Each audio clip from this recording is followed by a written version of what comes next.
Welcome to Bulldog TV's coverage of the IHSA 2A Regional hosted by Mahomet Seymour. 3 wrestlers in each weight class will advance to next weekend's individual sectional, which will also be held here in Mahomet. We are excited to bring you the championship and third place matches today. Hello everyone, I am Nick Morphew, a former Champaign Centennial and Mahomet assistant, and joining me for the first time today on Bulldog TV is a man who is still on Mahomet's top 10 career win list and a former Bloomington and MS assistant wrestling coach, Jason Johnston. Jason, how are you doing? Hey Nick, how's it going? Fun to be here. Yeah, I'm excited. I love the IHSA postseason. You've been a part of a lot of regional contending teams as both a wrestler and coach, and so what's the mindset of a team coming in? What do coaches usually tell their wrestlers in these regional situations? Yeah, I mean, this particular week is it's a week that you focus every practice on. Now I know it was hard this week, particularly with the weather, but this is where you start focusing on the team aspect of an individual sport. Every match is important. Every point is important. You have to try to get that team score up. So if you're up by 7, you got to find a way to be up by 8. If you're up by 14, you got to find a way to get the tech fall. You got to find the pin if you got them on their back. Every point counts in that team score. And as we've seen today, it's a pretty tight score, and every point has counted. Yeah, so let's take a look at those team scores. As Jason was saying, the bonus points, that's extra points for pins, tech falls, or major decisions. Those matter. And right now, the number 6 ranked Bulldogs have a 194 to 161 lead over Normal West. In third is Centennial with 139, and in fourth is Bloomington with 120. Now, those 33 points might seem like a lot, but there are still a lot of points to be earned in this final round. Mahomet has 8 wrestlers in first place matches and 5 in third place matches. Normal West has the inverse of that. They have 5 in first place matches and 8 in third place matches. So it's not over yet. We are going to bring you the face-off live before the final, so I'll turn it over to Matt Hensley, the public address announcer. Mahomet Seymour with a record of 39.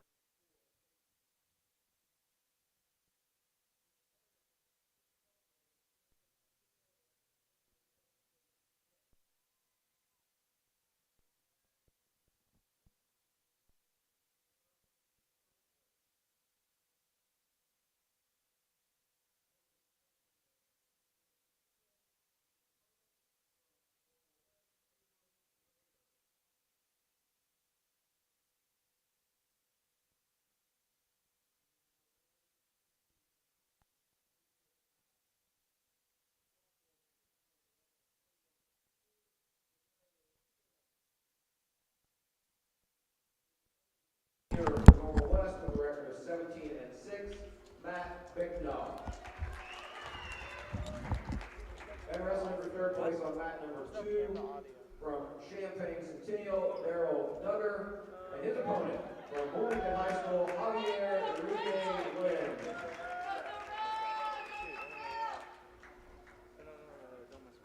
Wrestling for the championship at 120 pounds, a junior with a record of 33 from Normal West, Foylan Racy. And his opponent from Bloomington, a senior with a record of 29-4, Carson Yoshida.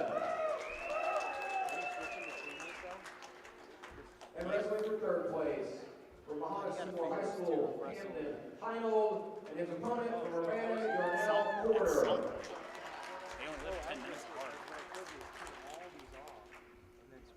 And wrestling for the championship at 126 pounds, a junior from Normal West with a record of 29-5, Austin Johnson.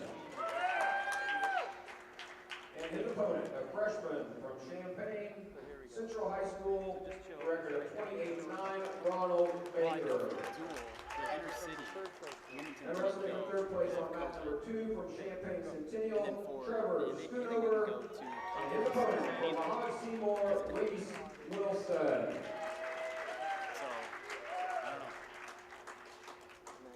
Your championship championship match at 132 pounds. A sophomore with a record of 25-6 from Bloomington, Dylan Watts.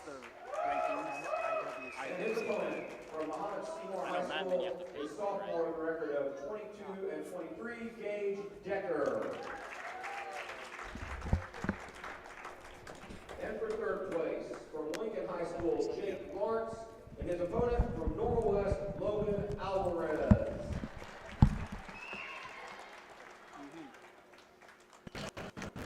Your championship match is 138 pounds.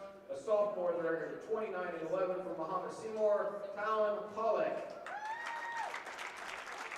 And his opponent, a junior with a record of 29-13 from Champaign Centennial, Nick Piafrede. And your third place match on mat number 2 from Normal West, Cody Sears, and his opponent of Bloomington, Caden Ayers. First through fourth go to automatic section, right? First through third. Wrestling for the championship at 145 pounds, a senior with a record of 29-7 from Bloomington, Jacob Barger. And his opponent is a junior with a record of 37-7 from Lincoln, Isaac Decker. And your third place match on mat number 2 from Normal West, Matthew Marsaglia, and his opponent from Mahomet Seymour, Logan Petro.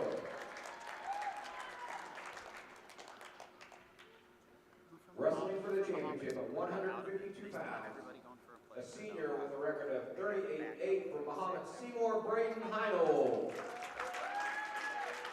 And his opponent, a junior from Champaign Centennial with a record of 24-6, Tyler Easter.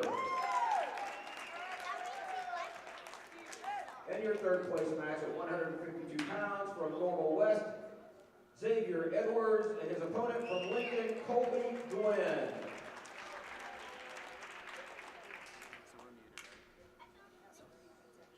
Your championship match at 160 pounds from Champaign Centennial, a junior with a record of a sophomore with a record of 26-11, Kodiak Pruitt.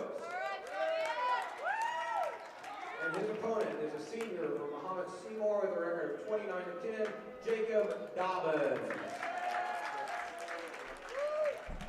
And in your third place match at 160 pounds from Normal West, Noah Pisani, and his opponent from Lincoln, Dawson McConnell. 170 pounds, your championship bout on mat number 1, a junior with a record of 36-6 from Mahomet Seymour, Brennan Hauser. And his opponent is a senior with a record of 25-11 from Normal West, Kepi Ether. And for third place at 170 pounds from Danville High School, Dalton Brown. And his opponent from Champaign Centennial, Henry Spinella.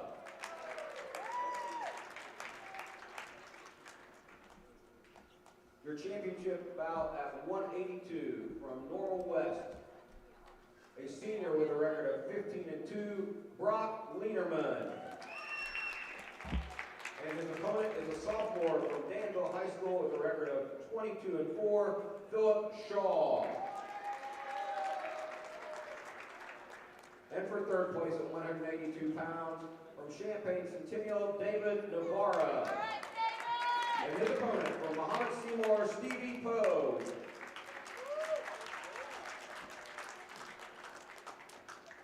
And wrestling in the championship at 195 pounds, a junior from Mahomet Seymour, the record of 45-1, Mateo Casillas. And his opponent is a senior from Bloomington High School, the record of 28-6, Anthony Curry. And your third place match at 195 pounds from Danville High School, Demarion Foreman, and his opponent from Normal West, Ben Smith.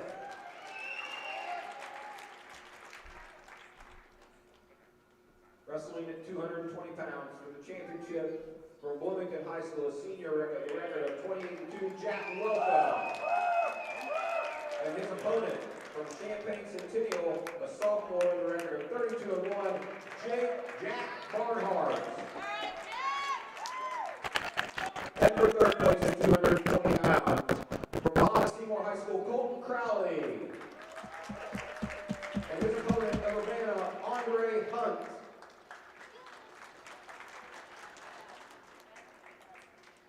And for the championship at 285 pounds, a junior with a record of 29-6 from Mahomet Seymour, Camden Farm. And his opponent is a junior from Champaign Centennial with a record of 26-14, Braylon Lewis. And for third place at 285 pounds from Normal West, Lawrence Buchanan. And his opponent from Warrington, Logan Piper.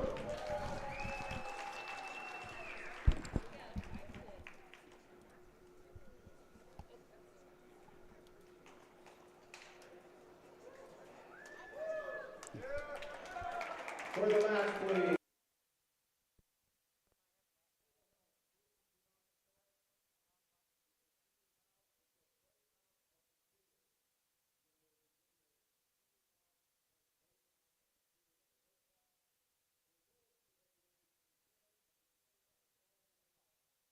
So at the conclusion of 113, we will present the awards. We are about to start our finals matches here at the Mahomet 2A Regional. Just a quick reminder of the team scoring here. For every first place earned, wrestlers get 14 points for their team. Second is 10, third is 7, fourth is 4. And then you see those bonus points in the lower right that Jason mentioned. You get 2 extra team points for every pin, all the way down to the major decision at an extra half a point. Wrestlers at 106 pounds, please report. Wrestlers at 106 pounds, please report. Starting off, we will see a Bulldog right away. Junior Caden Hatton will wrestle sophomore Jaden Smith from Champaign Centennial. Hatton is the number 4 ranked wrestler in the IWCOA rankings. He comes in to this match at 39-4. Smith at 22-11. Jason, I'm sure you've had to start off many finals rounds at 103 back in the day. Did you ever get used to starting? Did it make you more nervous or not? I'll tell you what, it's been 20 years since I've been on that mat, and I'm nervous right now. No, being a 103-pounder, that sets the tone for the whole team. You go out there and you give a good performance, and the team gets hyped up, and they follow that. They want to match that intensity. So, get out there and get it. And Hatton does just that. He got a single-leg takedown right off the whistle, and now he's on top of Smith with only 20 seconds down in this first period of the 106-pound match. Over on the far mat, we have Owen Esslinger of Champaign Central and Adam Rader of Normal West.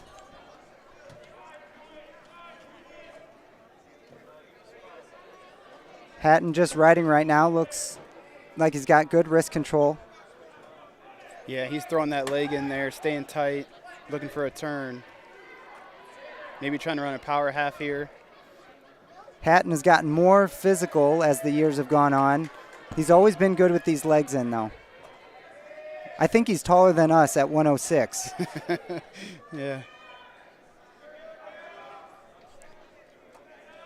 Over on the far mat, it looks like the Normal West wrestler has Champaign Central on his back. There's some extra bonus points for Normal West, trying to catch up to the Bulldogs. Hatton still with one leg in.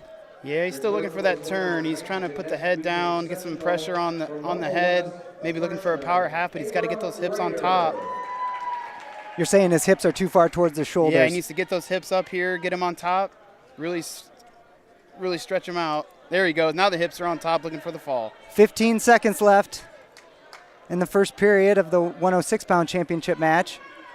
He got a little high there, but he found himself back in good position. Ref's going to call for potentially dangerous here. It looks like Hatton is up 4-0 if the score is updated correctly. You got 2 back points on that power half turn with the legs in. 5 seconds left in the first period. Hatton looks like he'll control this and take that 4-0 lead into the second.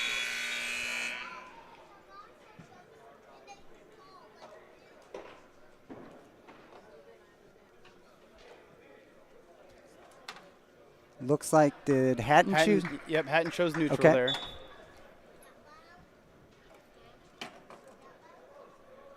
I like the motion and the movement. I preferred myself not to wrestle in the tie-up too much. Dive at the legs from Smith. Hatton in a good front headlock position, looking for a near side cradle. He's got it locked up. Yep. Bulldogs might add bonus points and match Normal West bonus points in this round. He's a little high here. He's got to adjust. Maybe try to get his weight back a little bit. His head in the side. He's a little high. Hatton abandons the cradle. 1:20 left in the second period. He is up 6-0. He wants to get that fall. He could probably take him up and let him down, but he's going to continue to try to get some near fall or even the fall. And it looks like he's had lots of good things locked up. He just hasn't been able to get Smith's shoulders flat. There he's got a half. Nope.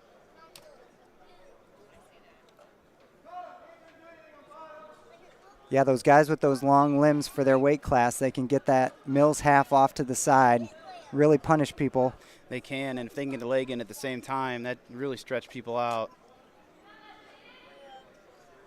We've seen this a lot from the Bulldogs this season. Here's a tilt from Caden Hatton, getting some more back points. Looks like he got 2 out of that.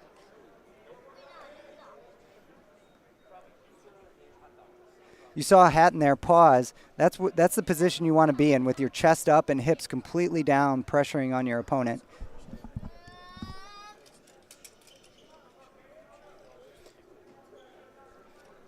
Ten seconds left. Let's see if he can get another turn here. He's still tight, trying to run that half. Hatton has the major decision here for the Bulldogs, so that'd be an extra half point for the team. Of course, if he wins this match, it's 4 points for the first place. I don't think Centennial wanted to go down there. They wanted to get back on their feet. Maybe try to get some kind of throw here to get back in this match. Yeah, we've only seen Smith take a diving attempt. There's a throw by Hatton. Smith was in that tight collar tie, and Hatton just slung him right by. Let's see if they're going to continue to ride. Maybe try to get the fall here, some more near fall. He's working. He's trying to get that wrist out. He's got a minute 25 left to get the pin. He's up 10-0, so he is in tech fall territory, I would think, with as much as he's been turning Smith. There it is. Oh, yep, there it is. Oh. Smith doing a good job of fighting off. He had that half in deep, but bottom guy fought it off pretty good. And there's a stalling call.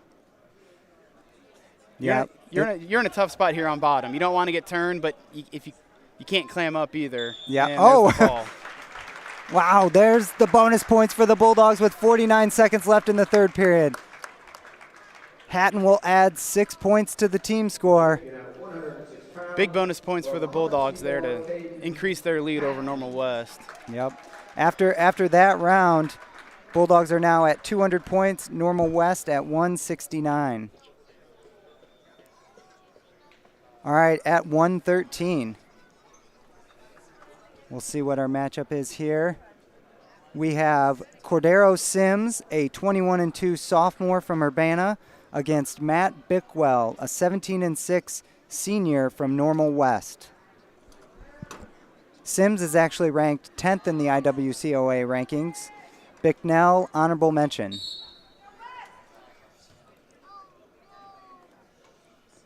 On the third place match, we have Duger from Champaign Centennial and Enriquez Lynn from Bloomington. Takedown from Sims, I didn't see it. Jason, did you? It was kind of an ankle pick type situation.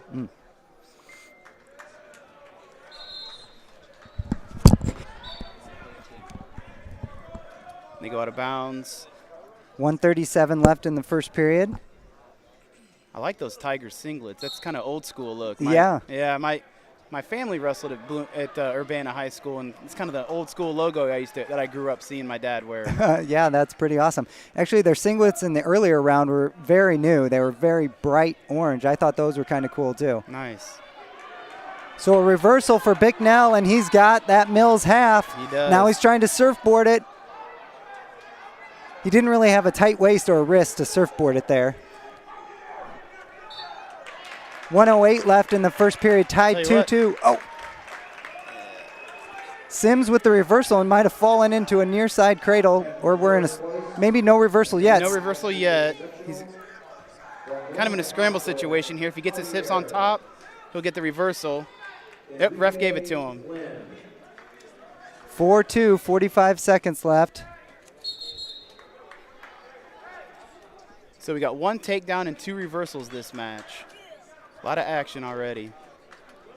Over on the third place match, it looks like Javier Enriquez Lind punched his ticket to the sectional meet with a fall. And another reversal with a switch. So now we've had 3 reversals this match.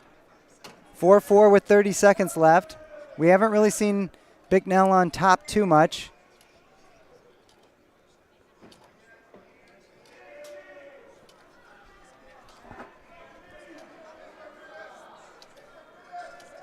Bicknell might be looking for one of those roll-through tilts where you trap the wrist.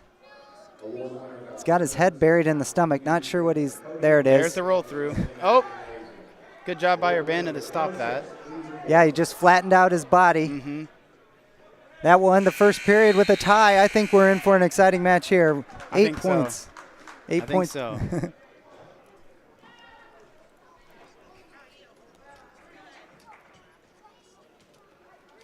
Bicknell takes down. We'll see how Urbana wants to do this. With a couple reversals that first period, yep, he's going to go back on his feet.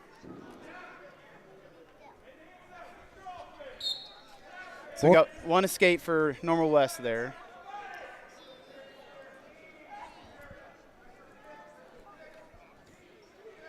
Good snap there from Sims. Can't turn it into anything. Another snap. Ooh, the ref gave the 2 already. I'm not sure about that one. A 2 takedown. Interesting. I probably would have scored that just a 2 takedown. I think so. Quick 2 for Urbana led to a quick reversal there, I guess, for Normal West. Yep, so it's 7-6 now in favor of the Normal West wrestler.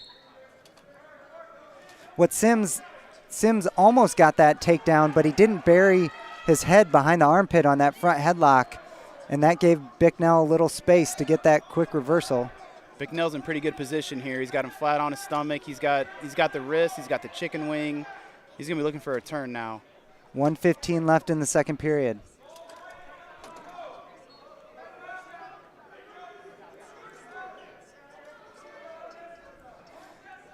I'm not a huge fan of this hold because you're kind of pulling against yourself, although if you hop to the tight waist side and kind of block him with your knees and stack him, that's how I would use this. Yeah, it's a good ride position.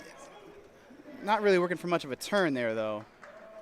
There, he's got the half in now. That was deep. Oh, Sims fights it off. 35 seconds left to go in this second period. We got a 1-point match. This is the 113-pound championship match. Coming up next at 120, we'll see the number 2 ranked Carson Nishida from Bloomington against the number 6 ranked Racy from Normal West. Looks like Normal West has made some adjustments riding this second half of this period. A lot of reversals that first period, and he's made some adjustments. Deep half, only 3 seconds left in this second period. Sims will get his choice. Do you think he'll go neutral here? I'm curious to see where this match is going to be won, because we've seen a lot of action in the neutral position and from the bottom position. Sims chooses neutral. Didn't want to get ridden out like he did that second half of that second period. He's been good on his feet, a couple takedowns already. Level change by Sims. Dives in with that ankle pick that you described in the first period, but the action goes out. No takedown. Think he got saved by the edge of the mat there. Sims likes to club that. Oh, there's a long diving attempt from Sims. Racy's in good position here, but Racy decides to go to the underhook. Let him up. Oh, and a fireman's carry. Covers the legs if he pops his head out. Yep. There's the two. So, He's looking for that half right away. There's near fall. And this can end up in a pin situation. Yeah, that's tight. Racy here from Normal West settling in. There's the fall with 1:21 left in the third period. Sorry, Matt Bicknell, not Racy. Matt Bicknell from Normal West. That was a fun match. Yeah, wins the 113-pound championship. He had that fireman's, and he kind of hit it and then came up looking for that half right away, which is what you're taught to do in the practice room, and was able to get it real tight and get the fall. Moving on to 120 now. We'll have Froylan Racy, a junior that's 30-3 from Normal West, against Carson Nishida, a senior that's 29-4 from Bloomington. Nishida has placed second at the state tournament. I'm sure, well, you have inside information, Jason. These two, you don't think these two have met when you've talked to the... I'm not quite sure. I don't think they've met yet this year. I think with some Bloomington may have had some COVID quarantine stuff going on the times that they've maybe have supposed to have met each other, and it just hasn't happened yet. So I think the crowd is looking really forward to this match. One of our 3 championship matches among ranked wrestlers. Over on the third place match, we have Camden Heinold from the Bulldogs against Yarnell Porter from Urbana. Nishida has a 2-on-1 Russian, but doesn't quite have the right head position. Usually like your head in the side of the headgear. Drags it by, tries to drop into a body lock, nothing yet. Good action from Nishida, right in on a single leg. He's got to know where he's at here on the mat. Racy fights it off. Oh, and an arm drag of his own into a single. Good action on the edge from these two. Yeah, they've kind of swapped whose back is on the edge here. They're both able to fight out of position, go back neutral. Heinold and Porter are tied 2-2 on the far mat, but Heinold has a cradle. Or an awkward-looking cradle. Ends up staying on top. Staying on top, yeah.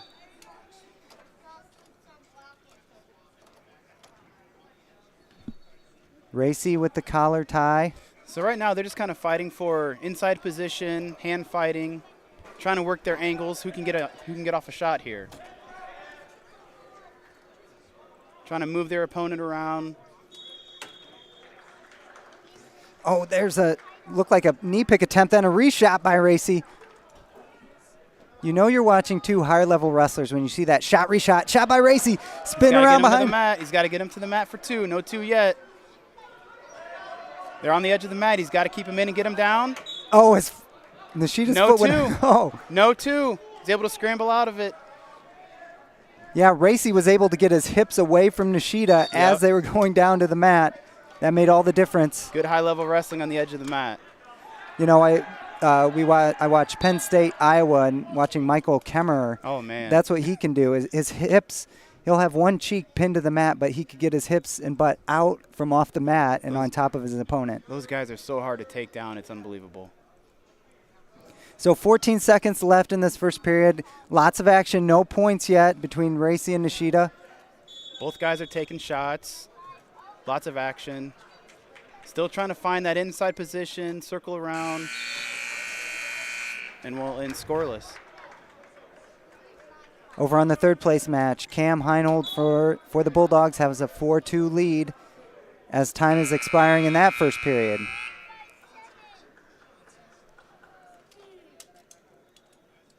Racy starts down.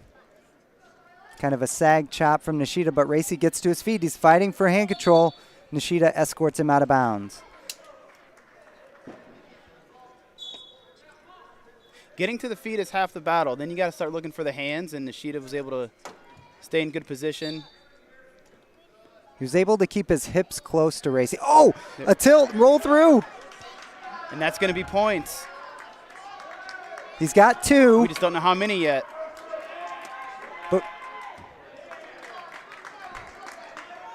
Yeah, it's 2 back points for Nishida. He takes a 2-0 lead and then a potentially dangerous call.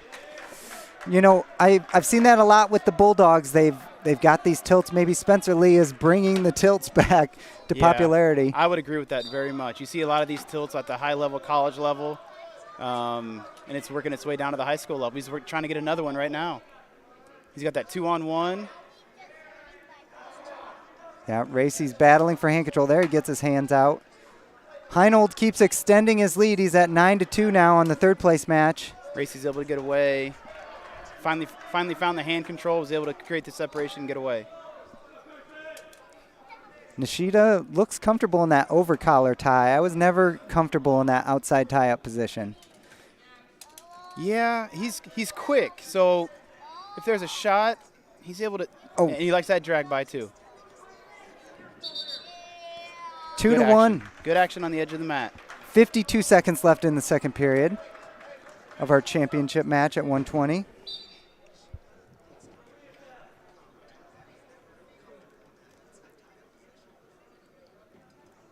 Both guys still fighting for that wrist control.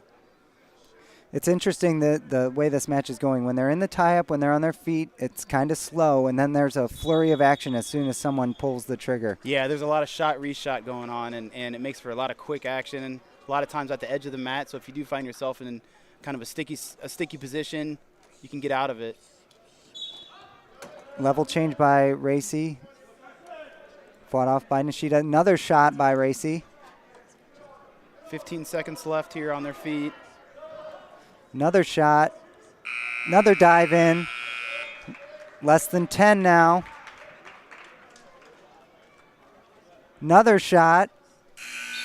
Well, Nishida might get a stalling call if they get to their feet and Racy keeps attacking the legs like that. Yeah, referees don't want to see if you have that small lead, they don't want to see you just blocking. They want to see the action continue. We're starting the third period on the other mat in the third place match. Cam Heinold has a half in trying to surfboard it, get more bonus points for the Bulldogs. I think he's got, well, almost, but not quite. There's the escape by Nishida. 1:39 left in this match. Racy is down by 2. You're going to see probably Racy really push the action here, taking shots.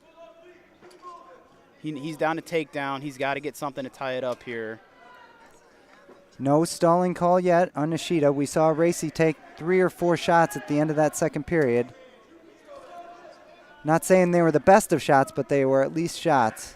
He's taking shots, and you know the referee's seeing that. There's 6 unanswered shots, I think. Yep. 7. 8. There it is. So we got one warning stall on Nishida now. Nishida has great head position here. He's blocking with that head. He's doing good. But the referee's going to want to see a shot. You know, he's probably telling him, you've been warned. 57 seconds left. Nishida's been warned. He has a 2-point lead. Nishida just holding on tight. Heinold over in the third place match, getting more back points for the Bulldogs. Oh. More shots from Racy. Oh, yep. Dives in on a right side high crotch. Chasing that far. Oh, he should get the 2 here. No 2 yet. Oh, he got him the 2. He's got that whizzer in. Gets the leg in now. Definitely 2. It's 3-3 with 20 seconds left. Ooh, that might be a potentially dangerous here. I don't like Nishida. Nishida's got to get his arm out. Right now he's in bad position, and it's just eating up clock. He's got to try to get that arm out. There it is. It's out. He's got short time, though. Racy not in great position. This should be a potentially dangerous. The ref is going to let it play out. Overtime. Championship match. 120 pounds. Number 2 ranked Carson Nishida from Bloomington against Frolan Racy. We knew this would be a close match going into it just by their rankings. Racy coming into this number 6. And it's lived up to the hype going in overtime.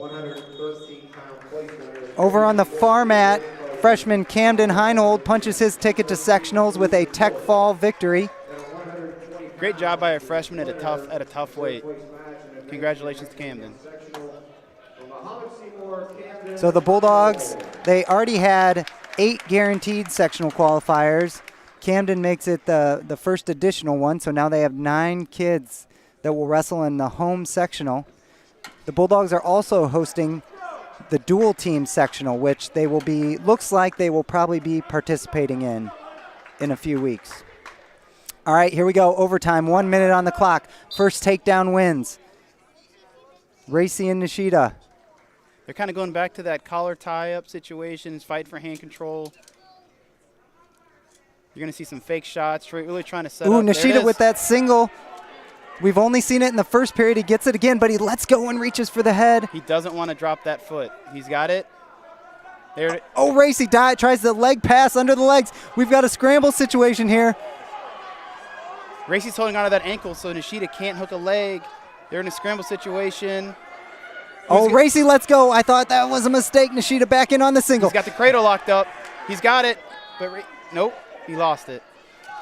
Racy looking for the out of bounds here, and he gets it. Woo! A lot of action. The wrestling. This is what you train all year for, man. You got your tired regional championship on the line. I know you're tired, you're gasped, you just keep going. Off the shot, Nishida. Oh! No! Easy spin around from Racy. There was 11 seconds left in the overtime.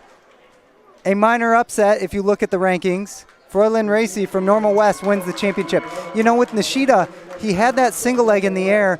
I tell kids to finish on the legs. Don't break your lock and go for that head. I know it's tempting, but there aren't too many wrestlers that are strong enough to hit a near side cradle when you have the single leg. It is, and I used to coach with Coach Gardner for a few years, and that's probably something they'll talk about this week in practice, how to finish that shot. They'll take a look at the film and figure out a different way to finish that shot. Okay, so Normal West not out of it yet with that win by Froylan Racy at 120. We're moving to 126, where his teammate Austin Johnson, a junior at Johnston, a junior with a record of 29-5, will face off against Ronald Baker, a freshman, at 28-9 from Champaign Central. Over on the third place match, we have another Bulldog. Reese Wilson, a junior at 15-14, will face Trevor Schoonover, a sophomore. It's 20-8 from Champaign Centennial.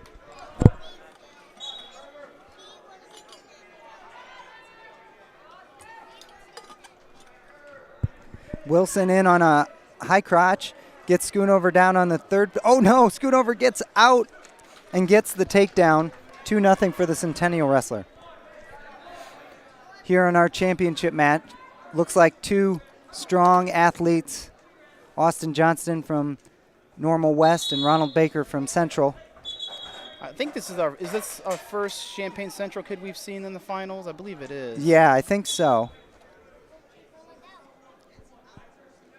And he's just a freshman, so he's a lot of talent. Again, a lot of talent at a tough weight. Tight ear-to-ear lock. Two very strong wrestlers.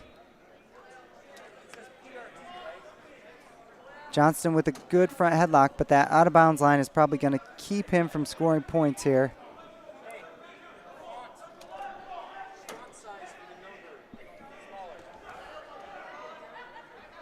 We'll get an update on our team scores as there's 55 seconds left in this championship match, or sorry, in the first period of the 126-pound championship match.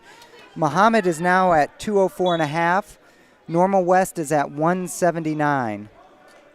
So Normal West has maybe gained a little bit of ground there with that championship win.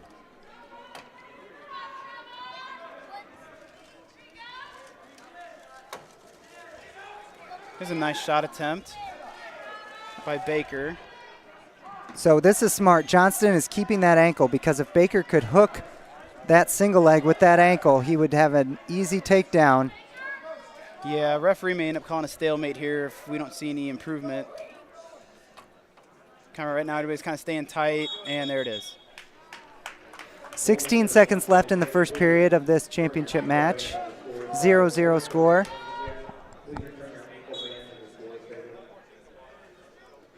See if either wrestler wants to take a risk with 10 seconds left.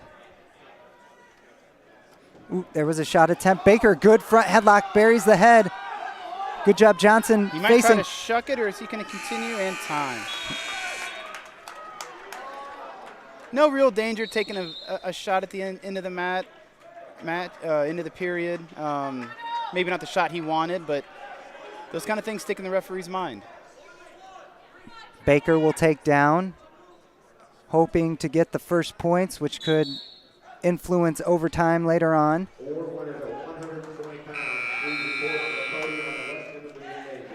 Wilson from Mahomet is down 5-0 after one period to Schoonover from Champaign Centennial. Baker gets the escape, 1:47 left in this second period.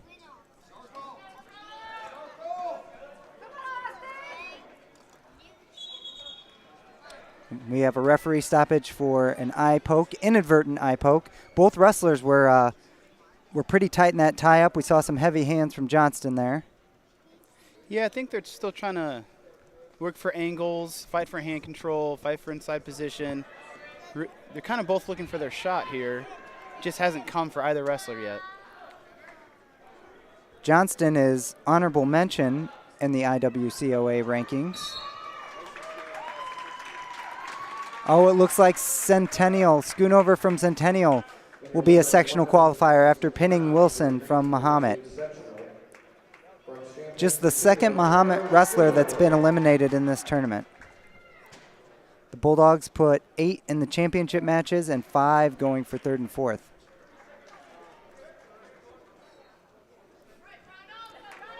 So Normal West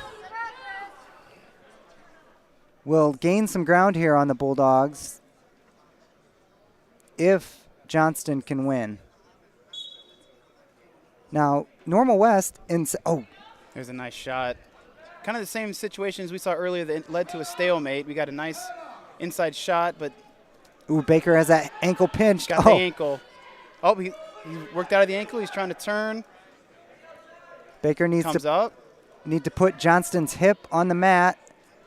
Put Johnston's left hip on the mat and try and hook the leg when they get in that situation. He's going to try to come through the middle. Oh, but Johnston. He's got the ankle again. Yep. You could see just that little strategic battle of Baker wanting to hook with his own left leg and Johnston just holding it tight so he can't. Interesting position here. Baker may be able to come out on top. If he can spin behind. Oh, Johnston gets his head up. This is trouble for Baker now. Johnston looking for the half. Baker rolls through. Good action from these two. Neither wrestler's willing to give up that takedown. Johnston's still in position here with his head up, or still has the advantage. Baker's got to keep that in. He let go, he lost it. There's the 2. 2-point takedown for Johnston with 25 seconds left in this second period. Now, Normal West in second place in this regional. It's probably the first time in their history that they've competed for a regional championship, and you know the coach, Adam Richards. He took over the Normal West program fairly recently. What can you tell us about him? Yeah, I coached with Adam for a few years at Bloomington High School. Adam had an opportunity to become a head coach at Normal West, and he's done really good things with that program, taking them very much to the next level to not just be a good team, but nearly a great team. They're competing for a regional championship today. Adam's a great coach. Yeah, they have a lot of really good-looking wrestlers here just with their technique. Definitely higher-level stuff from the Normal West wrestlers. So Johnston will take down. He has a 2-1 lead starting this third period. Oh, and hits us. Trying to hip over to avoid the reversal there. Kind of another interesting situation here. They may be calling a stalemate if there's no improvement. Yeah, their legs are kind of tangled. Yeah. Oh, but Baker let go. I think he gave up the one thing that was keeping that. There may be a near fall situation coming up. Baker should have held that leg. Johnston can hip over. He's trying to hip over.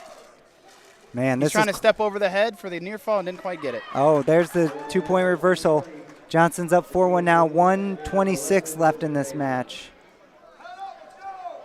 So if Baker watches this film, I think there's definitely some small things that he'll see that could have made a difference in this match. Yeah, he's going to want to try to finish those low singles without getting his ankle caught from behind. I know that's hard to do. Johnston in control here. It looks like that might have taken a little bit out of Baker, that last reversal. Want to be careful here. Not a big fan of reaching over, trying to do a cradle when you're up 4-1. And this will probably be a stalemate situation. Yep. I think Johnston just wants to do a smart ride here. Stay under the arm, stay tight. No reason to put yourself in a bad position. You don't want to get high. A reversal's okay here as well. You're not losing the lead if you give up a reversal. 35 seconds left in the third. He's got that leg. He's okay here. Not the position he wants, but he's okay. He regathered himself, got back on top. Less than 25 left. Smart ride here. Staying under the arms, looking for halves. You're in good position here. Both wrists. That's a good ride. Motorcycle ride here for Johnston. That's where you want to do the motorcycle ride in a close match with time winding down. No sense in putting yourself in a bad position when you got a regional championship on the line. And 4-1, there it is. Another regional championship for Normal West. They will close the gap on the Bulldogs. Before the next match, I'd like to thank Bulldog assistant coach Craig Akery. He helped me a lot with this research. You know, to talk to him, you wouldn't think he's a very smart guy, but actually he really does know not just technique in wrestling. He knows who's who in Illinois wrestling. So he helped me a lot with the background of some of these wrestlers coming into this regional. Yeah, Craig is very knowledgeable. Actually, have known Craig a while. I wrestled his brother Chris all the way back in 4th or 5th grade. So I've known the Akery family a very long time. Yep. Oh, we're pausing here. There are some awards that we're giving out, so I'll set up the next matches here. At 132, we have Dylan Watts, a sophomore from Bloomington at 25-6, against Gage Decker, a sophomore who's 22-23 for the Bulldogs. Over in the third place match, we have sophomore Jake Lawrence from Lincoln and Logan Alvarez from Normal West. Watts is honorable mention in the state. So we have 2 sophomores going for regional championship. Mm-hmm. So these guys may end up seeing each other quite a bit more in the next couple years. Snap down here from Watts, trying to get around, can't bury his head.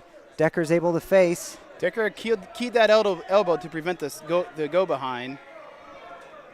But now, ref's going to call potentially dangerous on that knee. I really like grabbing that near ankle when you're trying that go behind. Yep.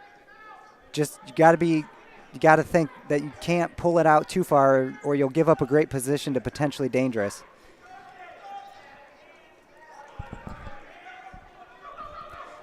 We've seen a lot of Deckers here at Mahomet. This is the third of 4 brothers. Oh, there's a nice throw by Watts, but he can't get Decker down. He drops to the body. Decker's going to want to get his hips out, break the hands, get his hips out, and try to face here. Maybe throw in a whizzer if he can. Watts just wants Decker to touch the mat. There he does, and that's the 2. The Deckers always seem to have some magic in their back pocket. They can throw their hips, catch an arm, and completely change a match. Watts looking far side cradle. Ooh. Yeah, I can't tell if he's got it locked up or not. No, he does not. So 34 seconds left in this 132-pound first period. Decker's fighting to get off his belly into a base position, try to work up. Doing a good job of rolling his wrists. 18 seconds left. Got to break those hands. Oh, nice move. Didn't quite get it. Oh, what would you call that? He was obviously trying to pinch or grab Watts' wrist and step across and trip him backwards.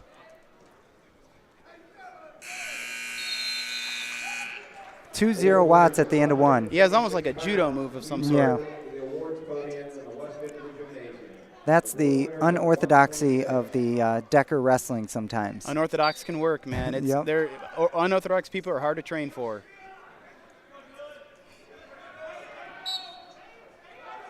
Watts gets the chop to the wrist pretty easily here, but Decker is able to get his feet.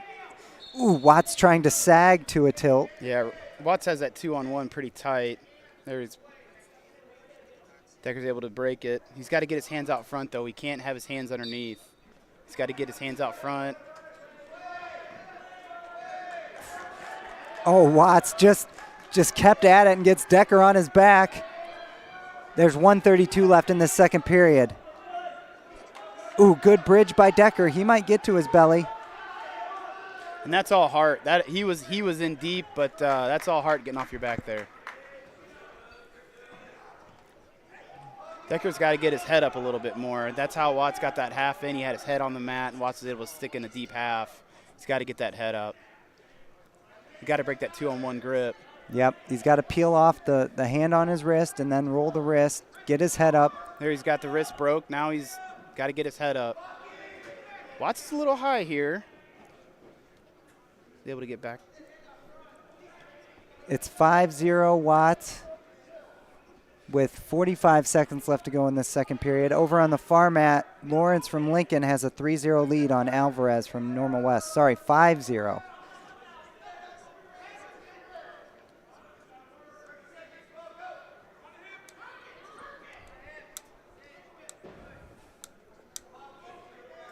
Decker's having trouble finding some separation of the hips here.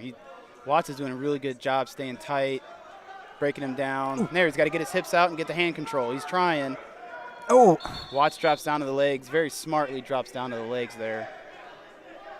That's always frustrating when you work so hard to get to your feet, but someone behind you knows what they're doing and just drops down and takes it all away. It is. It's a lot of hard work to get up to your feet in the first place, and then... You know what I think that the difference there would be? One, if you have your hips out and back pressure into the guy, and if you've experienced enough to anticipate, well, if I'm in this good position, he might dive for my ankle. So as soon as you feel that release of pressure, you almost hip heist and sprawl. So he knows the situation here. He's down 5-0. He's got to try to get some takedowns. He knows he's got to get more than one takedown. He's got to try to get some near fall. Watts with a high crotch here. Decker trying to neck wrench. There it is. Oh, Watts rolls through. He tried for that near fall. Tried for that big throw. Just didn't quite get it. Watts did a good job rolling through. Almost like he knew it was coming. And he's working that power half again on top. Yep, 1:29 left. Decker went for it. Let's see if he has something on bottom. Can catch an elbow. Ooh, a big throw off the mat in the third place match, but it's still 7-0 to the Lincoln wrestler. Watts has this cradle locked up. He's going to try to get hip to hip. He's going to drive in to Decker. Jump sides, and there he's jumping sides now. Oh, he lost it. Good job by Decker. Fighting that cradle. Well, these final matches have not gone the Bulldogs' way, and Normal is gaining on them. It is now 204.5 Mahomet to 183 Normal West. That's locked hands. You can't. Yeah, it was locked hands. I think the referee missed a locked hands call. The crowd was yelling for it too. Decker gets his escape with 40 seconds left in the third. Shot by Watts. Good double leg. Ooh! Oh! Yep. So that's a slam, and we'll see what happens here. That was a heck of a double, though, by Watts. Man, that was slick. The finish was a little too aggressive. Yeah. That was a slam. I agree with that call. And now we'll see if I think you have the option now of injury defaulting or taking the disqualification. So I think if Decker can't finish, this match, but there's the team race to consider. So we could be looking at a disqualification here if Decker cannot continue. It was a beautiful takedown. You have to be able to give the guy some kind of a chance to brace himself for the fall, which is why the penalty was called. Decker will continue. It's 7-2 with 32 seconds left. Bloomington coaches are probably probably telling Watts, let's just be conservative here. Easy on this double finish. There's a different. He lets him down a little easier that time. And even gets back points. Decker, good bridge, and he might have Watts on his back. 13 seconds left for Decker. It is 9-4. The Lincoln wrestler won on the far mat, so Normal West will not gain ground on the Bulldogs. That was a good match. Those guys are both sophomores. They're probably going to be seeing a lot more of each other. And your champion at 132 pounds of Bloomington High School, Dylan Watt. Okay, at 138, we have another Bulldog in the championship match. This will be Talon Pollock, honorable mention at state. He is going to be facing off against Nick Pianfetti from Champaign Centennial. In third place at 126 pounds from Champaign Centennial, Trevor Schoonover. The Bulldogs still have a decent lead, but Normal West has clawed some ground back. What's in favor of Mahomet is they have more people in the championship matches, and a first place victory adds 4 team points as opposed to a third place victory, which will only add 2 team points. And the Bulldogs have some of their best wrestlers coming up in the upper weights.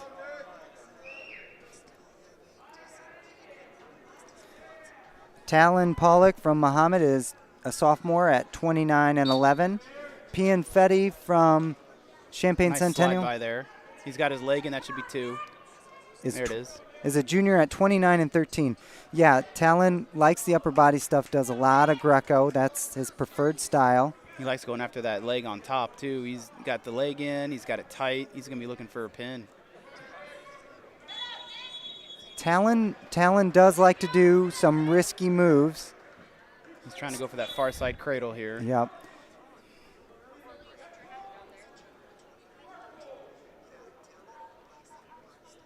Talon also a world champion nosebleeder.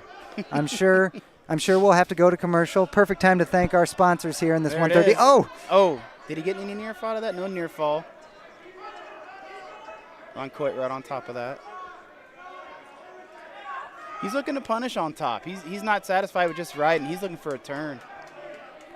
A lot of these Bulldog wrestlers, what they do a good job of is transitioning from a takedown to a pinning combination, and they get physical with those pinning combinations right away. And you've seen that today. He's got the far side cradle lock now, and he's going back. He might have to adjust here a little bit. I can't quite tell if he's got. There, he's getting that hooked leg out. He needs, bottom leg in the side. He's creating a little space in between the hips to get both shoulder blades down. There it is. Are we going to get a match with no blood time? Is Talon Pollock going to do it with 30 seconds left? That looks pretty deep right there.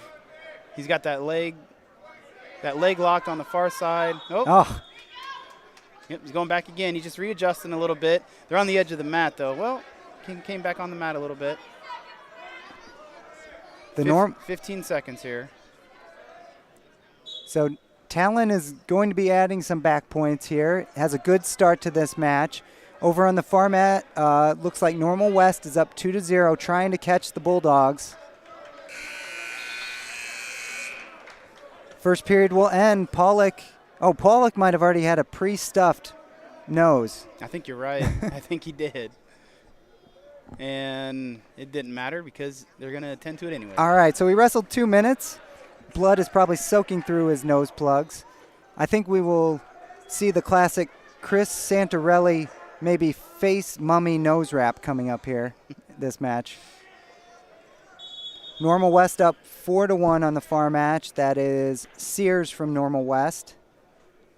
So we got a Normal West and a Bloomington. Okay. All right. Looks like, nope, I thought blood time was just about over. Pollock doesn't really have to worry about training hard in the practice room because he gets so many breaks during his matches.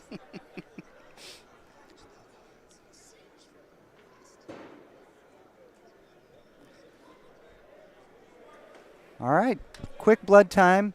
5-0 Pollock from Mahomet. Trying to extend the Bulldogs' lead in the team race. I'm a little surprised Centennial chose to go down here after the way that period went. Yeah, definitely Pollock is in control up top. Yeah. Likes the leg in and then go to that far side cradle. And like I said, he's not content just riding. He's looking to get back points here, if not a fall. He's trying to work that crossface here so he can start turning the hips. Yeah, Pianfetti is doing a good job of not letting Pollock get that crossface. You see Talon pushing the elbow forward as he's crossfacing to get that tight. Oh, there he finds the cradle. Nope, can't keep the grip though. Can't keep it locked, but he's going for it. He's doing a good job keeping his hips on top in a riding position here, not to put himself in any kind of danger. What I like about Talon when he's on top with this leg, and you can see that Pianfetti's leg that's hooked, is his knee is off the mat. Pollock is really kind of arching his back, putting his hips into Pianfetti, and lifting that leg so that Pianfetti basically can't use it. He doesn't want to be on his hips here. Be smart. It's okay to give up 2. Yeah, he got off to the side. Pianfetti drove in a little bit. This is an awkward position. I can't quite. This has to be a potentially dangerous or I can't stalemate. quite tell. There's no loss of control here yet. He still has that leg wrapped, but he's kind of on his belly. And I think he has the far ankle too. He does. Okay. I don't think anything's going to happen yeah, here. nothing's can't change here. Probably going to be a stalemate. Ron Coit calls Pollock for stalling. Interesting. That I did not expect that one. Interesting.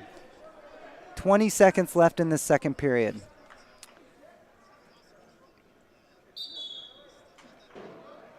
Pollock trying to crunch that far side cradle again. Oh, Pianfetti gets the arms out. He's got the cradle locked. He's trying to get hip to hip. He's trying to get to the side to bring him back. He's getting back points. He got 2. 9 seconds left. Pianfetti's got his knee kind of locked up there with his foot, and it's preventing Pollock from getting off to the side here. The ref will let this period wind down. Pollock get 2. Pollock adds 2, so he's up 7-0. Pollock chooses down. Over on the far mat, it looks like Normal West, Sears from Normal West is still leading, up 5-1. So Pollock's in good position here. He just needs to get a nice escape. There it is.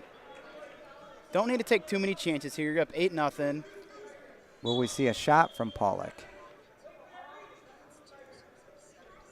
Pollock reaching with his lead leg hand. I think he's ready to do that, like, I don't even know what you call it, like alley-oop or matador leg lift. Step over, yeah. Step over.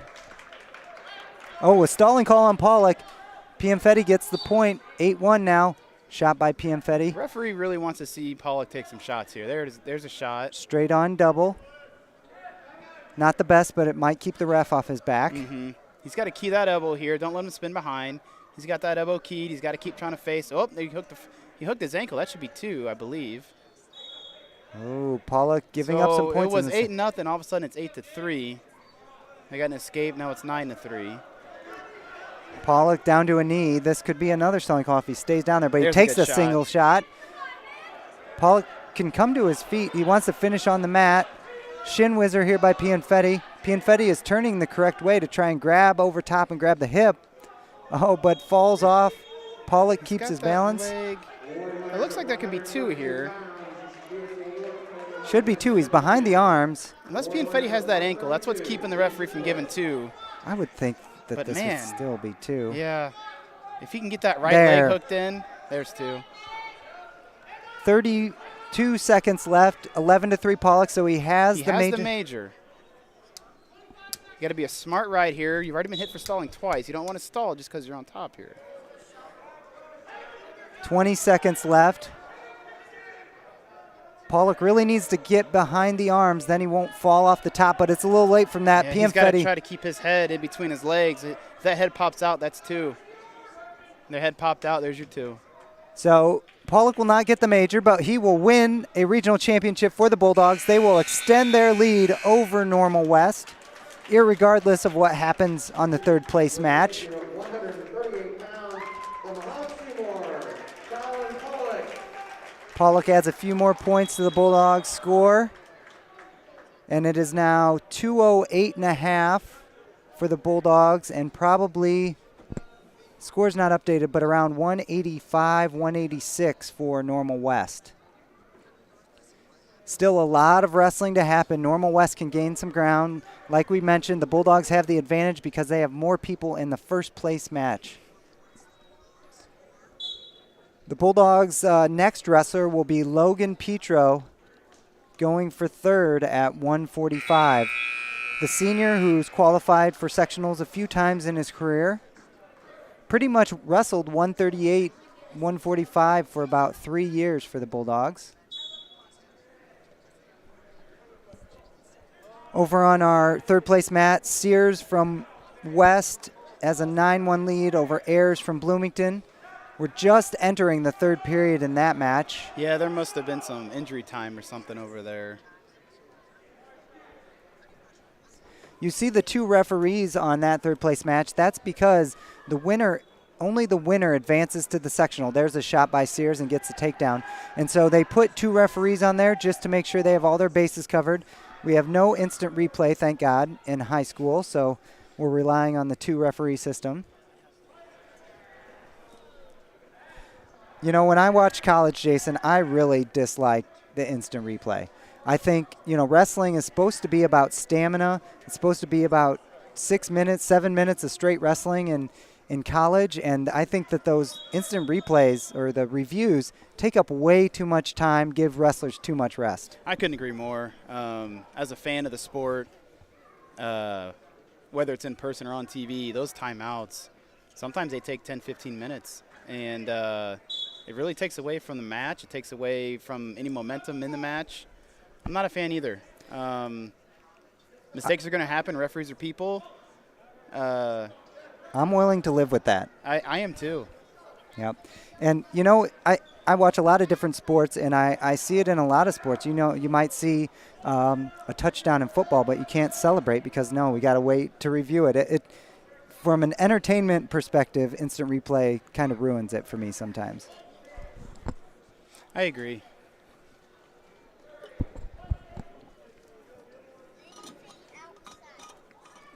There are 25 seconds left in the third place match at 138.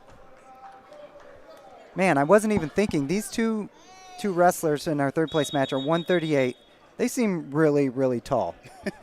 A lot taller than you and me, Yeah. that's for sure. I don't know about you, Nick, but I always struggled with those taller wrestlers. They always had that reach on me, and, I would try to close the gap on those kind of guys because they could shoot from far out. So my job was to try to get close and even the score a little bit. Yep. And even riding is a little bit tougher because, they get in a quad pod position or something like that. There's just more distance to cover.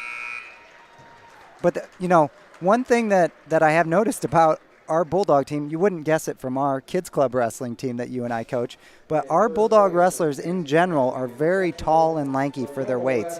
One example here coming up, Logan Petro at 145.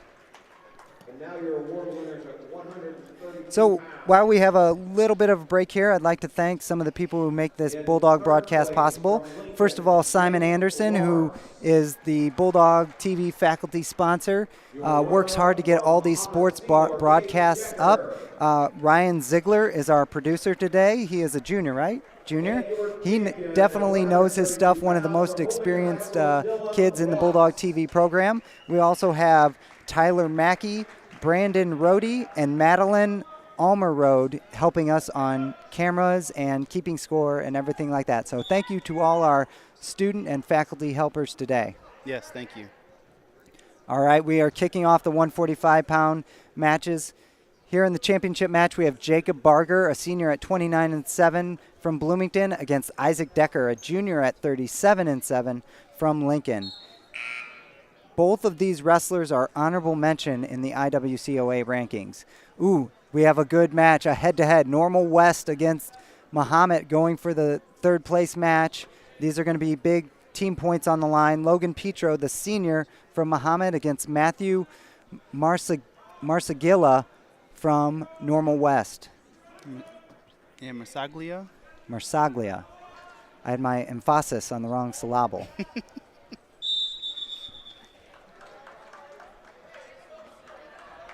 I like these white Lincoln singlets with I was just thinking the same thing. With the axes? Yeah, they've always had those Christmas colors, and this is kind of a sharp-looking singlet for Lincoln. I like those, the double-crossed axe on the back. Oh, the Normal West wrestlers in on Petro. Petro fighting, gets his leg free.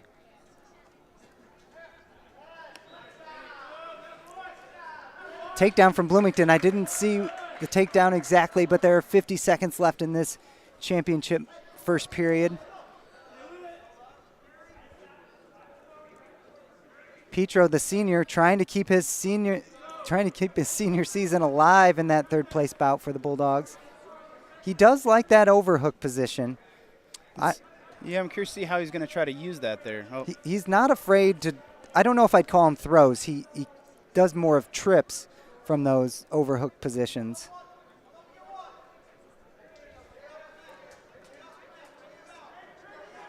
Petro trying to spin around, get the 2, can't get it. 24 seconds left in that third place first period. Oh, and here's Barger from Bloomington with one of those sag tilts. Yeah, he fought hard for that. Didn't quite get the angle he was wanting to on top. No near fall, but he was able to get the ride out to end the period.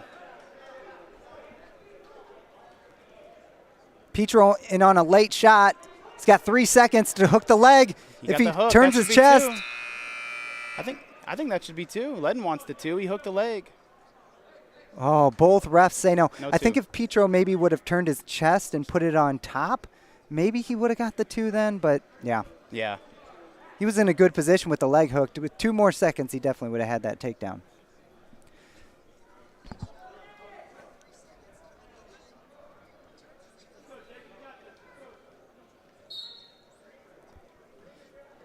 Barger will defer in our championship match. Decker takes down.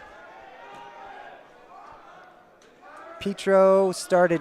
He was on top, so yeah, we're looking no change of position yet. Probably going to be an escape there, yep. Petro trying to get his hips around for the throw with the overhook. He's got that arm, he's okay. Oh, he let go of the arm. That might be 2 for Normal West there. Well, Petro started. Oh, did he give Petro the escape? Yes. He did. Okay. Action goes out of bounds on the third place mat. I think Richards wants a 2 there. Let's see.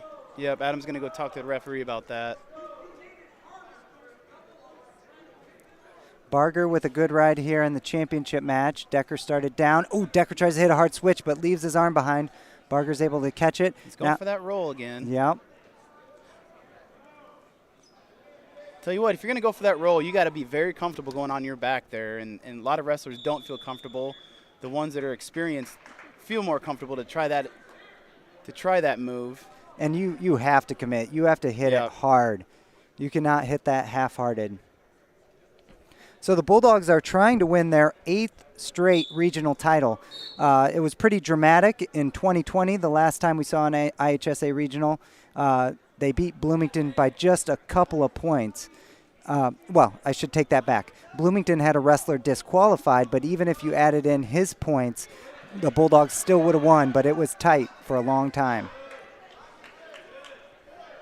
Still a 2-0 match on the championship mat. Lincoln has not been able to get away here. Bloomington with a tight ride.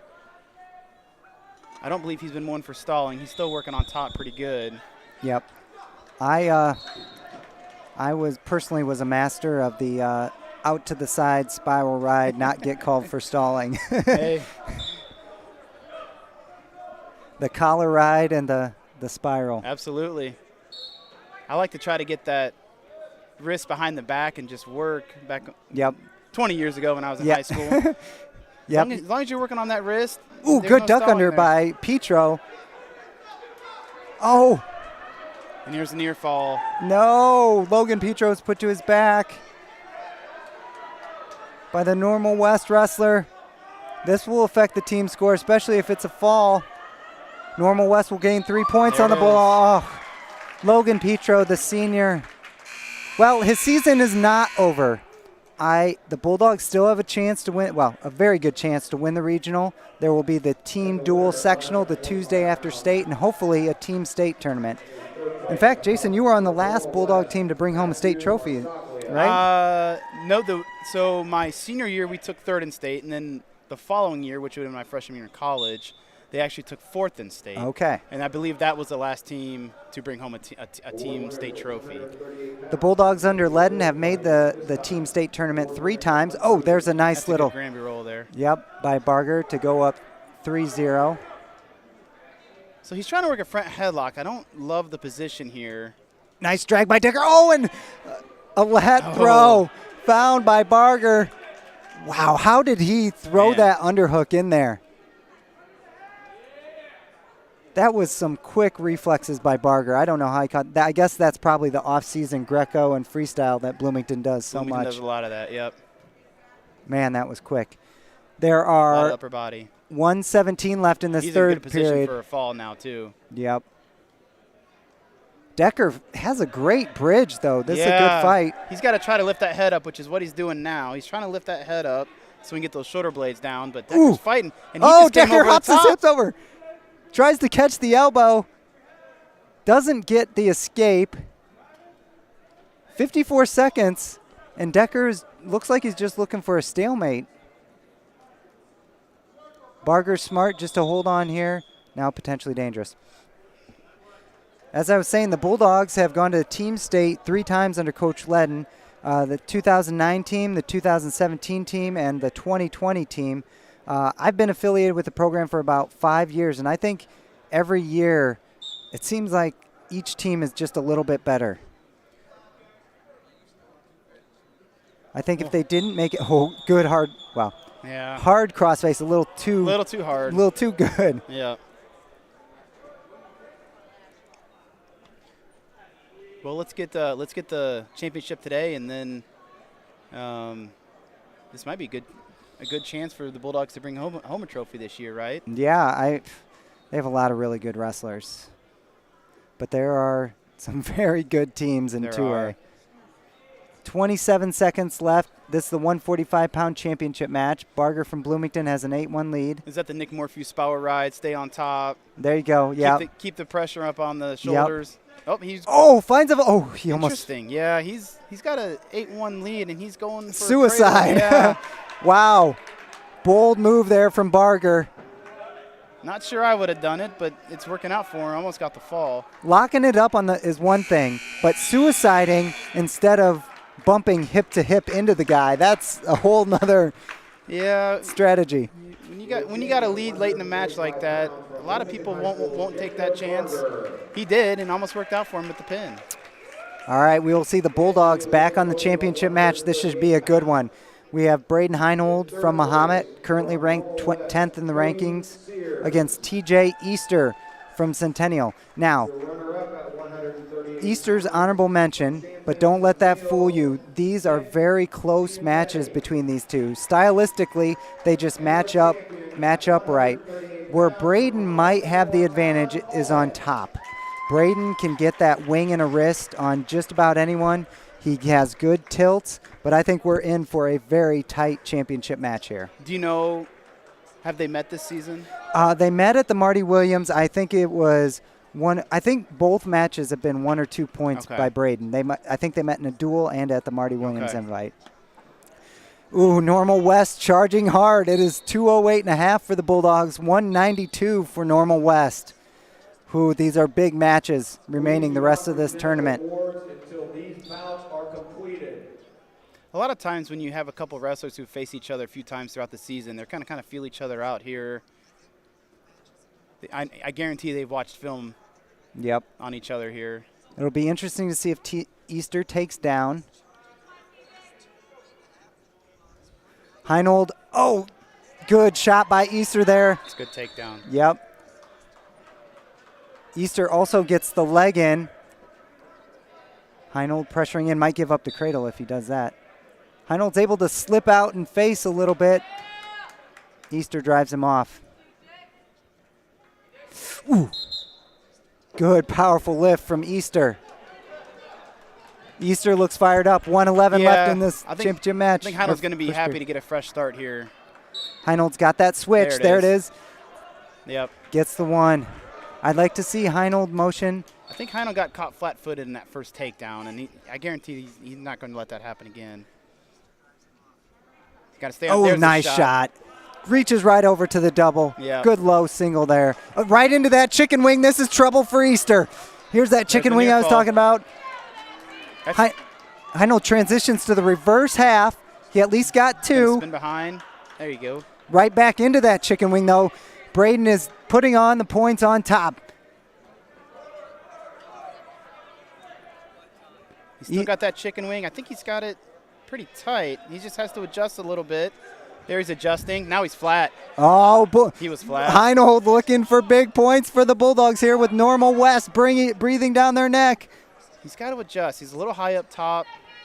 If he Yep. can sink his chest back, there it is tight. He gathered the head with that knee. Lift Easter, that good head. fight. 10 seconds left. Heinold switches reverse half now. I think Coach Akery wanted to fall there. Come on. Oh, I think Coach Akery saw what we saw when it looked like he was flat, but going to go to another period. so let's see. Is it 8-2 here? 8-2. Braden Heinold from Mahomet. He takes down right away, it looks like. It's almost like getting taken down first, kind of put a little jolt in him, huh? Yep. Woke him up a little bit. And going into this match, like I said, I think Braden had the advantage on top, and we've seen it so far. Well, you saw when they went back on their feet that second time, Braden said, I'm going to take the shot this time. Yep. Heinold gets to his feet, looking for Get his hands. hips out. Get your hips out here. I think Braden was trying to bait Easter into pushing into him a little bit so he could hit that standing switch. Yeah, because he had the opportunity to escape. I think he was looking for something different. 1:46 left in the second period. Ooh, Easter getting a wing of his own. Braden's got to work that hand in front. He's okay here. Getting up to his feet. Watch potentially. There's the switch. He didn't have his legs cleared. Easter did a good job of traveling down the body, catching the hips or legs so that Braden couldn't get his hips and legs out to hit that switch. So he's working that double wrist on top, trying to flatten out Braden. Braden stayed in good position here on his knees. Oh, there's a roll through 2-on-1 tilt attempt. 1:05 left in the second period. Heinold was a state qualifier last year in the IWCOA State Series at 152. He hasn't changed weights. Come on, you there. Heinold gets hand control. Hopefully he can face it. Oh, there it was. Easter, I think, was kind of had the leg hooked. I think he was trying to pull Braden back into the mat and just fell off, slipped off. Yeah. Braden has a major now, 10-2 with 28 seconds left to go in the second period, and he is on top. I'm guessing Easter picks neutral. Match has slowed down a bit from that first period. Short time here. Braden's in good position. He's just going to stay on top, work for the wrist, don't get high. Easter tries a switch of his own and gets his hips out. Braden follows. 4 seconds left. They're rolling on the edge of the mat. Kind of in a crab ride position here. Oh, I think Braden lost concentration there at that end of that period. If I had to be critical of Braden, and I'm a Braden Heinold fan, I would say that sometimes it seems like he does lose concentration or allows his opponent to get back in the match. Easter takes top. Heinold cannot be complacent on bottom. Easter just trying to get a little cheap tilt or stack. Braden's got to know where he is here. He's on the edge of the mat. He's fine. If he finds himself in trouble, he knows how to get out of it. There we are. I'm going to start fresh again. Braden's got to have a first move here. You're up by 8. He cannot treat this as a rest period. He cannot have that mindset. Should be caution top. Yep, caution Easter. Over on our third place match, Edwards from West has a 4-1 lead. So the Wildcats putting up a fight here, going for that regional championship.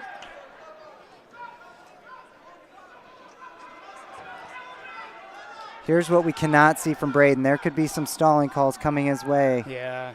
But Easter's on the hips. He's working that crossface on top. Braden's got to get his hands out front here. Oh, he's going to try and slip pop out. His head out. That should be 2. 2 reversal. He's up by 10. Braden doesn't want his leg on the inside. I know he wants to try and slip that out. He's got to stay under the armpits here. Yep. Stay under the armpits. You can give up 1 here and you're fine. There you go. Now you're in good position. 57 seconds left in the third period, and Heinold's back into that wing. He's trying to double chicken wing, and he wants to end this. Does he have it locked up, Jason? Oh, no. Nope. He gave up the escape, so now he's borderline. Oh, good.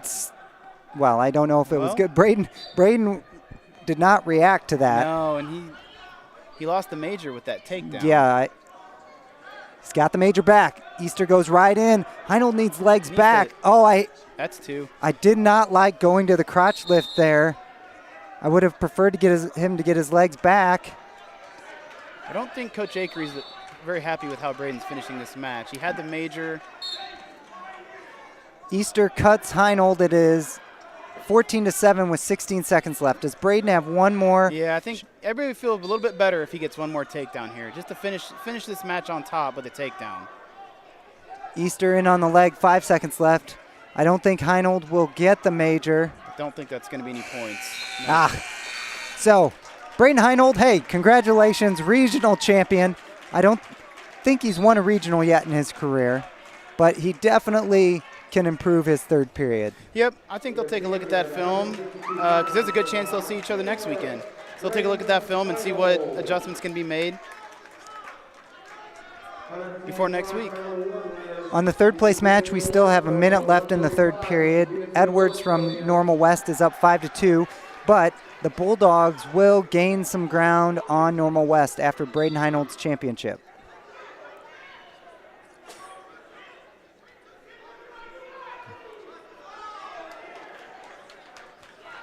Let me take the chance to thank some of our sponsors here. These sponsors support Bulldog Athletics and Bulldog TV. Thank you to Andrew White Dentistry, Busey Bank, Christie Clinic, D1 Networks, FedEx of Champaign, Jackson Quality Construction, Subway of Mahomet, the Mahomet Seymour Athletic Boosters, First State Bank of Forest, and BSN Sports. 24 seconds left in the third place match for 152. Xavier Edwards looks to be in control and on his way to sectionals. Once again, the 2A Southern Sectional will be hosted here in Mahomet. And Jason, what I've been impressed with over the years is the amount of top-end elite talent that comes through our 2A sectionals. There are so many wrestlers that find their way onto Division I rosters. Right now, the U of I has 2 of them in Cardani and Luffman. Le'Veon Mays was a wrestler who wrestled for Missouri a couple years ago. Just exceptional talent at that 2A sectional. Central Illinois has strong wrestling. I think it starts at the youth level. You see, Nick, you and I see personally on a weekly basis, these other youth programs around this area are really strong. There's a lot of participants. There's a lot of great coaches. And it's you see that trickle into the junior high level and then again into the high school level. Yeah. When you in that southern sectional is basically a line from like Bloomington to the Mississippi River on south. So it's a huge part of the state. You get the metro areas of Champaign-Urbana, Bloomington Normal, Springfield, St. Louis, and man, there's a lot of great wrestling in all those areas. All right, the Bulldogs have another championship match contender. This is Jacob Dobbins, a 29-10 senior, and he is facing off against Kodiak Pruitt, a 26-11 sophomore from Centennial. Dobbins, a transfer this year from St. Thomas More, has pretty much held down the 160 spot exclusively. Shot there from Pruitt, defended by Dobbins. Dobbins likes to be physical. You can see he's a big, fit kid. Yeah. Problem with Dobbins is that he can give away some third periods. Right now they're kind of fighting for some inside position here, some head position. Circling each other, looking for those angles on a shot. Both guys kind of going heavy on the head here. Dobbins with a tap and go, and then Pruitt decides to get underneath to a double. It switches to a single. Dobbins tries to kick out.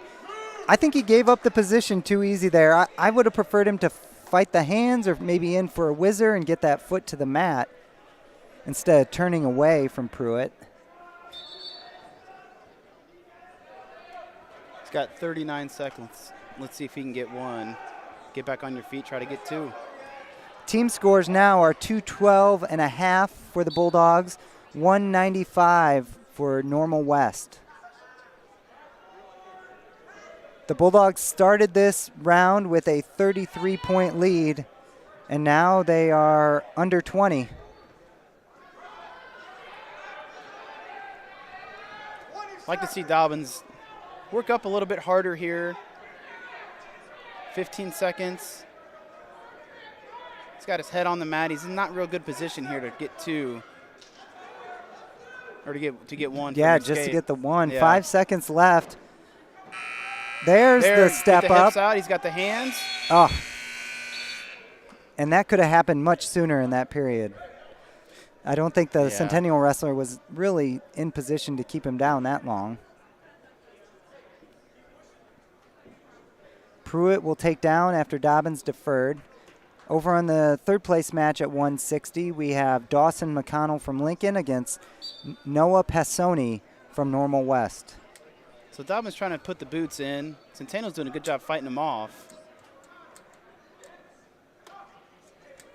You got to be careful you don't get too high here. Can you power half with just your leg? The body scissors? Is that? He's trying. I don't like this. You got to worry about getting high here.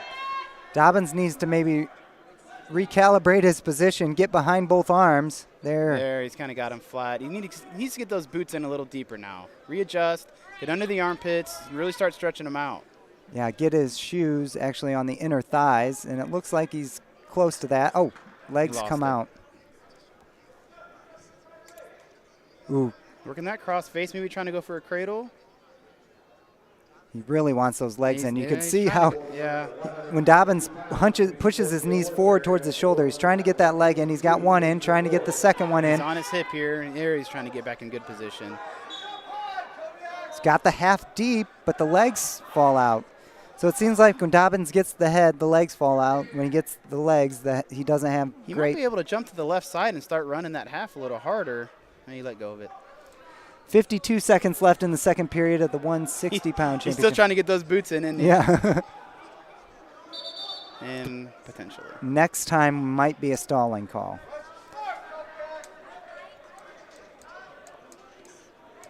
If you try and put the legs in when your opponent's on the feet, you'll get a potentially dangerous the first time. Oh, he tries a far side cradle as Pruitt came to his feet. Pruitt gets the escape. It is 3-0 with 30 seconds left.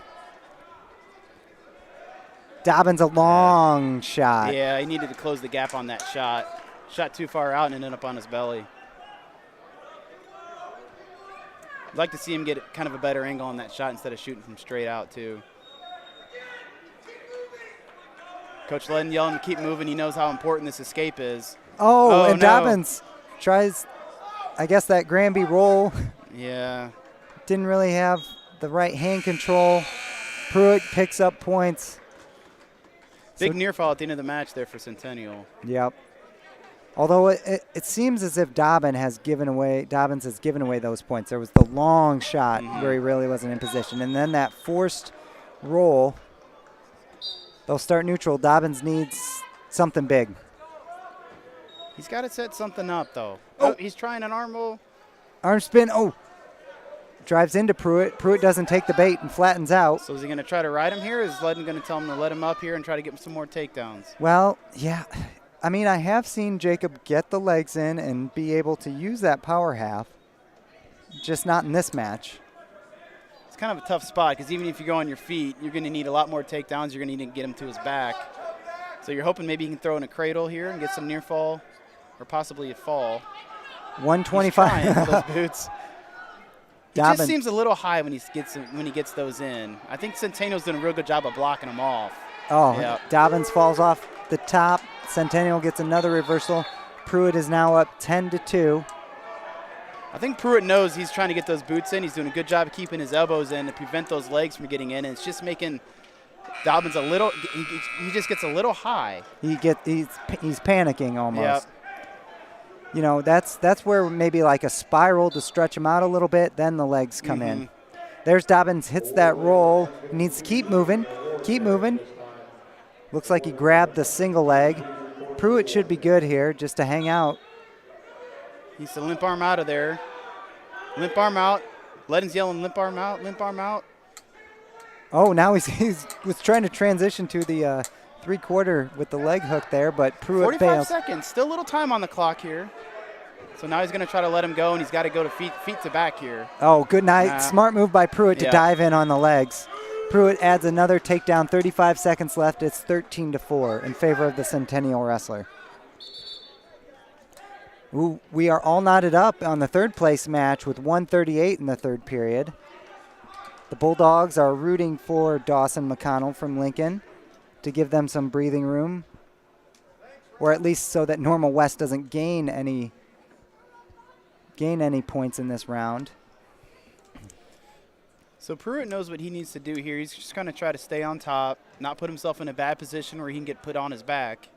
He's got 29 seconds to ride out. He knows. Yep, I would maybe go tight waist, far ankle here, and then don't get your elbows too deep. Stay behind the arms, but don't sink your elbows too deep when you're riding. He doesn't want to get caught in any kind of feet to back situation here. He knows he's going to be coming hard at the head. Oh, Pruitt stood up, but Dobbins can't get the hip toss. 18 seconds left. Pruitt's now up by 10 with a good tight waist. He's probably pretty safe here. Yeah, 10 seconds left. He's going to keep that tight waist, I think. Maybe try to grab an inside wrist. The Bulldogs will drop this championship match. Kodiak Pruitt, the sophomore, will win 160 here at the Mahomet Regional. Action is about to resume in the third place match where it's tied 3-3. The loser stays home. The winner advances to the individual sectional. Check the scoring in this match. Passoni from Normal West has had a takedown, an escape, and stalling called on him. McConnell from Lincoln has also had a takedown of his own. So 1:18 left. McConnell trying to get the escape.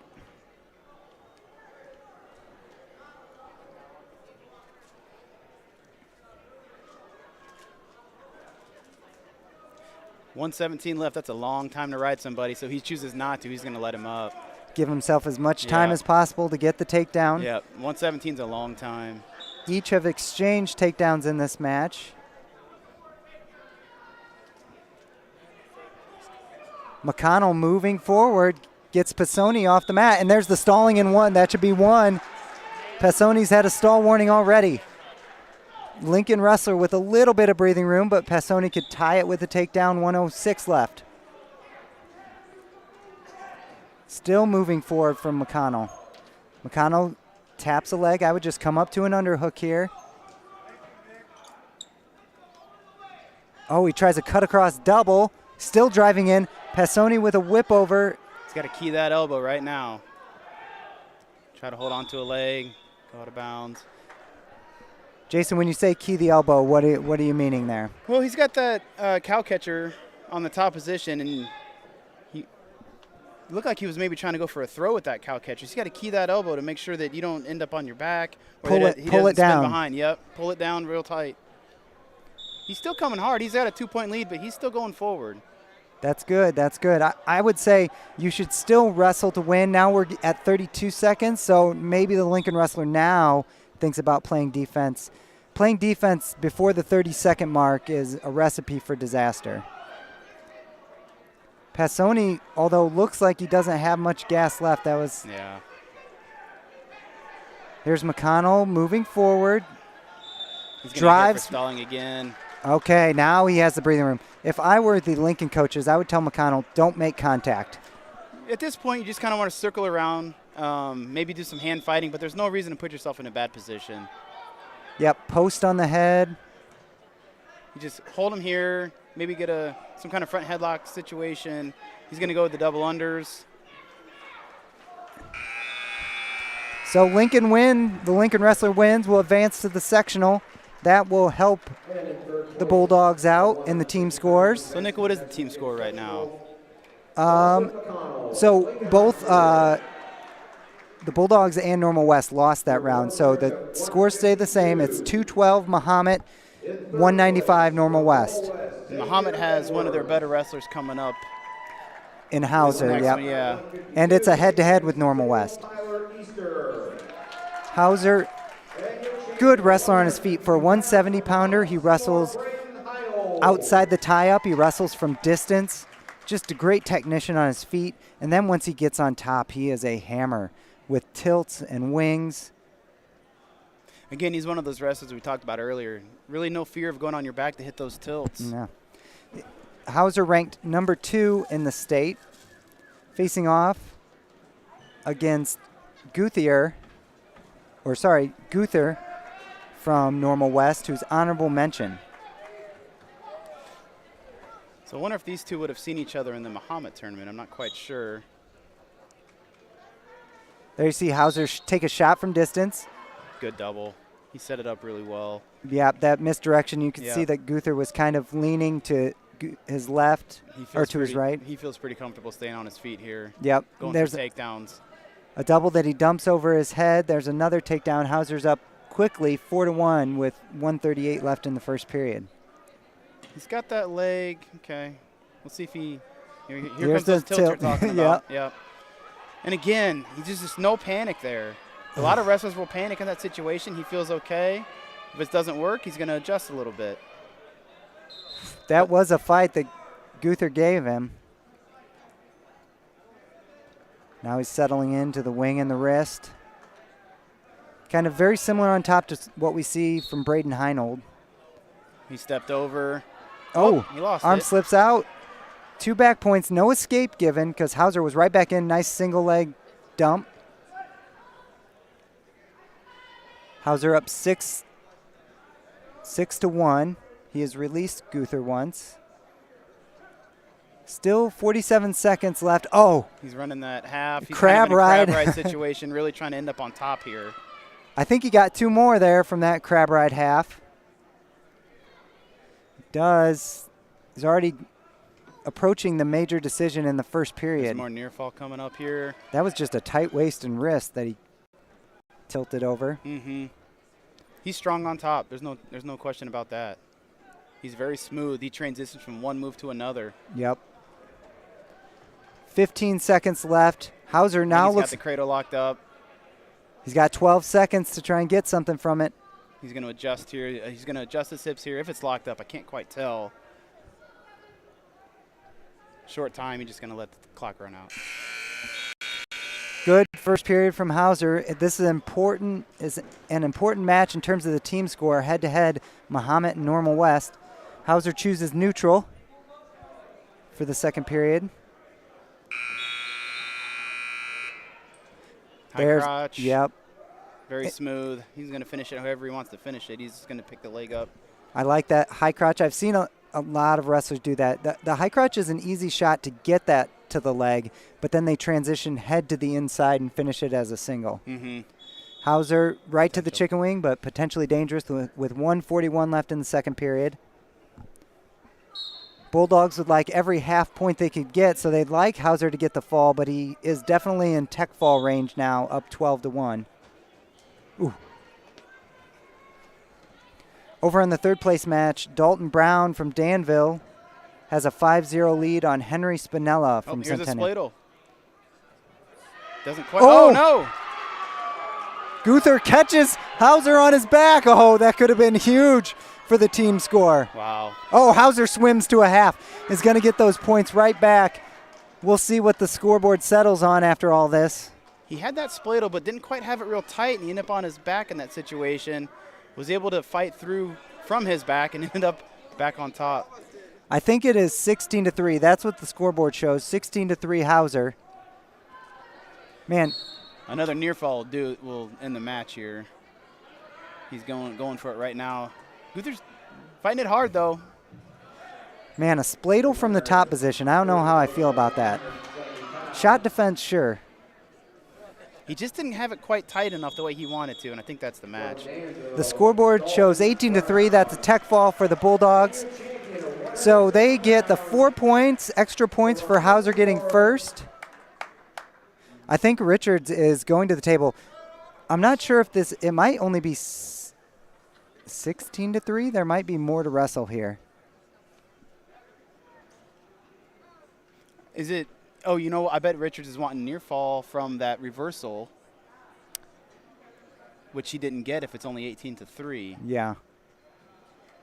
So no near fall. Hauser gets the tech fall. No So near fall. as I was saying, the Bulldogs will add 4 points for Hauser's first place and an extra 1.5 for that tech fall. So they gain 5.5 points, 5.5 crucial points on Normal West when it comes to the team race. In third place at 160 pounds from Lincoln High School, Dawson McConnell. It is now 218 to 195 in favor of the Bulldogs. From Mahomet Seymour is Jacob Dobbins. And your champion of All right, 162, 182. The Bulldogs have a senior fighting for his season. This is Stevie Pogue at 182. He'll be facing off against David Navarra, a senior from Champaign Centennial. Over on the championship match, Normal West back at it again. Brock Lienerman, a junior at 15-2, facing Philip Shaw, a sophomore from Danville at 22-4. Lienerman is ranked 9. Shaw is honorable mention. And I believe this is the only Danville wrestler in the finals, so we get nice to see Danville have a representative in the final matches.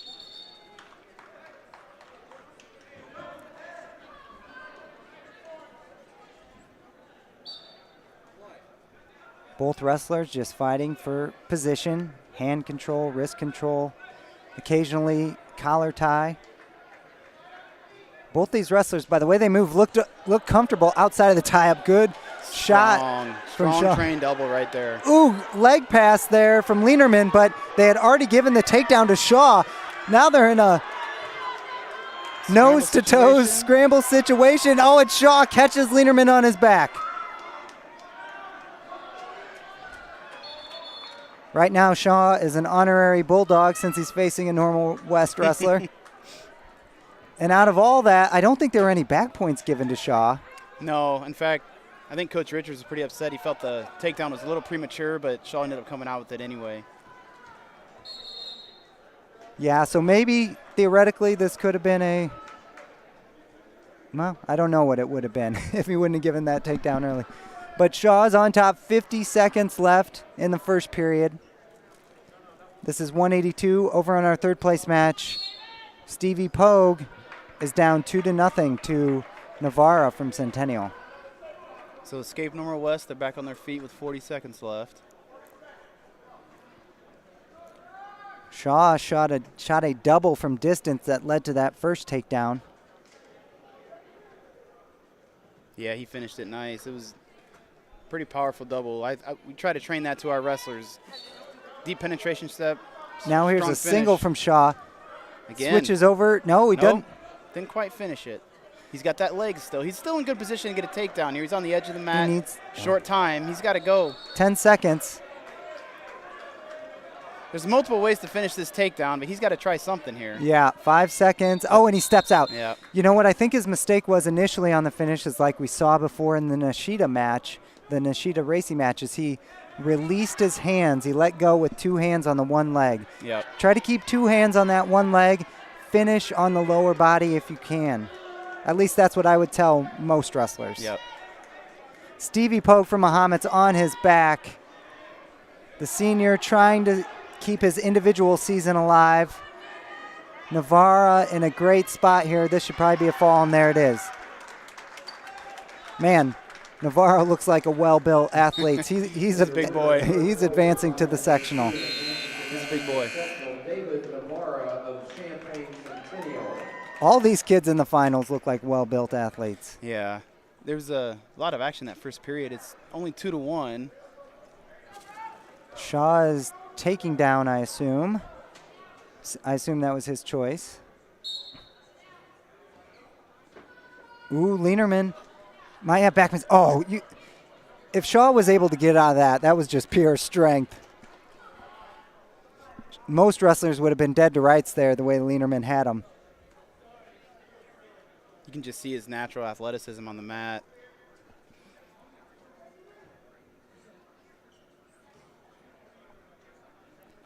We will see another great athlete on the mat. Mateo Casillas will be wrestling for the Bulldogs at 195. There's a long shot from Lienerman. Good snap and spin from Shaw, but it's not over yet until Lienerman gets down to his knee. Quick spin behind. Very athletic. Man, and Shaw is honorable mention in state. I would not have guessed that from watching him wrestle this match. He's quick. He's strong. He's powerful.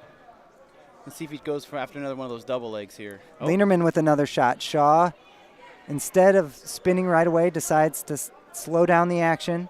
I think Lienerman's seen enough of those double legs, and he's trying to do his offense now. Shaw tries a quick snap, pull forward, and then spin. No points. No points. He couldn't get him to the mat. 45 seconds left. Let's see who wants to shoot here. There's not a lot of tie-ups in this match, is there? Nope. It's a lot of just this kind of shooting from distance. They think they're 106-pounders or something. They probably were at one point. There's a head tap and a shot. Shaw digging in the underhook. Has the whizzer. Oh, and is able to hip into Lienerman. Gets the two. No back yet. Actually, I don't even know if that was two now, the way that they ended up. I don't know if I would have given that two. It seemed a little early. I don't think Richards is very happy with that call either. Yeah. No. I think the ref expected back points, and so he gave two and was about ready to count, but Lienerman never went over. It seemed a little early. All right, so there's only 8 seconds left in the second period. Shaw got a takedown here at the end to put him up 7-2. Let's see what the call is. Was the appeal accepted? I don't think it was two. It seemed a little early. I could see where a referee would be ready to make that call. Yep. I just don't think he had it. But man, I tell you what, there's some strong boys out there, man. Yeah. He whizzed in with that hip, and he put him. Didn't quite get the two, but that was just all athleticism and strength. So they kept the two. So Norma West is down. Shaw just kind of with a tight waist, clinging on the elbow. Lienerman gets to his feet. 3 seconds left. Shaw drops down to the leg. Period expires. 7-2 now. It looks like Danville's choice. If I were no, it's Norma West's choice. Lienerman takes down. So he's down 5. So he's looking to get a quick escape here and get back on your feet. He's got to break those grip. You got to break that grip, get your hips out.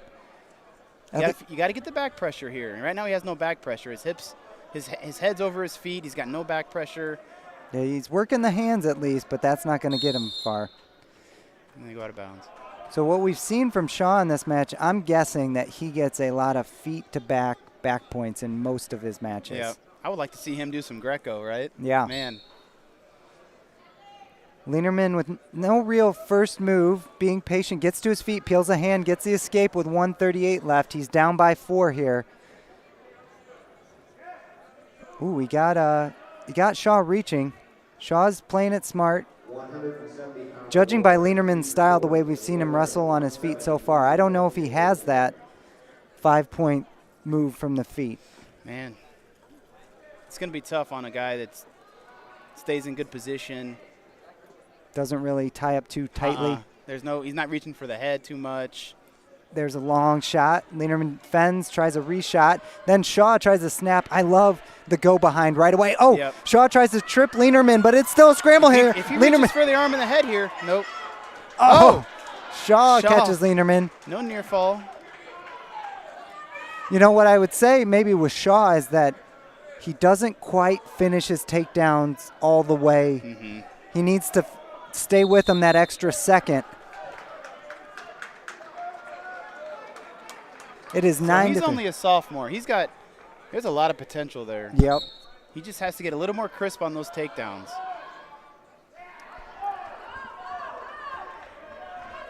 What I love about, and it's hard to teach because it's stalling red. I don't know what that was. He's looking at the clock, and the ref saw him look at the clock, and he hit him with stalling right away. I love this quick go behind. It's hard to teach wrestlers because fatigue plays such a part in that. You just have to train yourself that when someone shoots and I get their head down in good position, I spin behind. 10 seconds left, short time. He's okay to give up that takedown there. Yep. He knows that he's not going to lose the match giving up that takedown. It's 6-9, 3 seconds left. There's another stall point, again. but it doesn't matter. The sophomore will help the Bulldogs out, win a regional championship. Congratulations to him.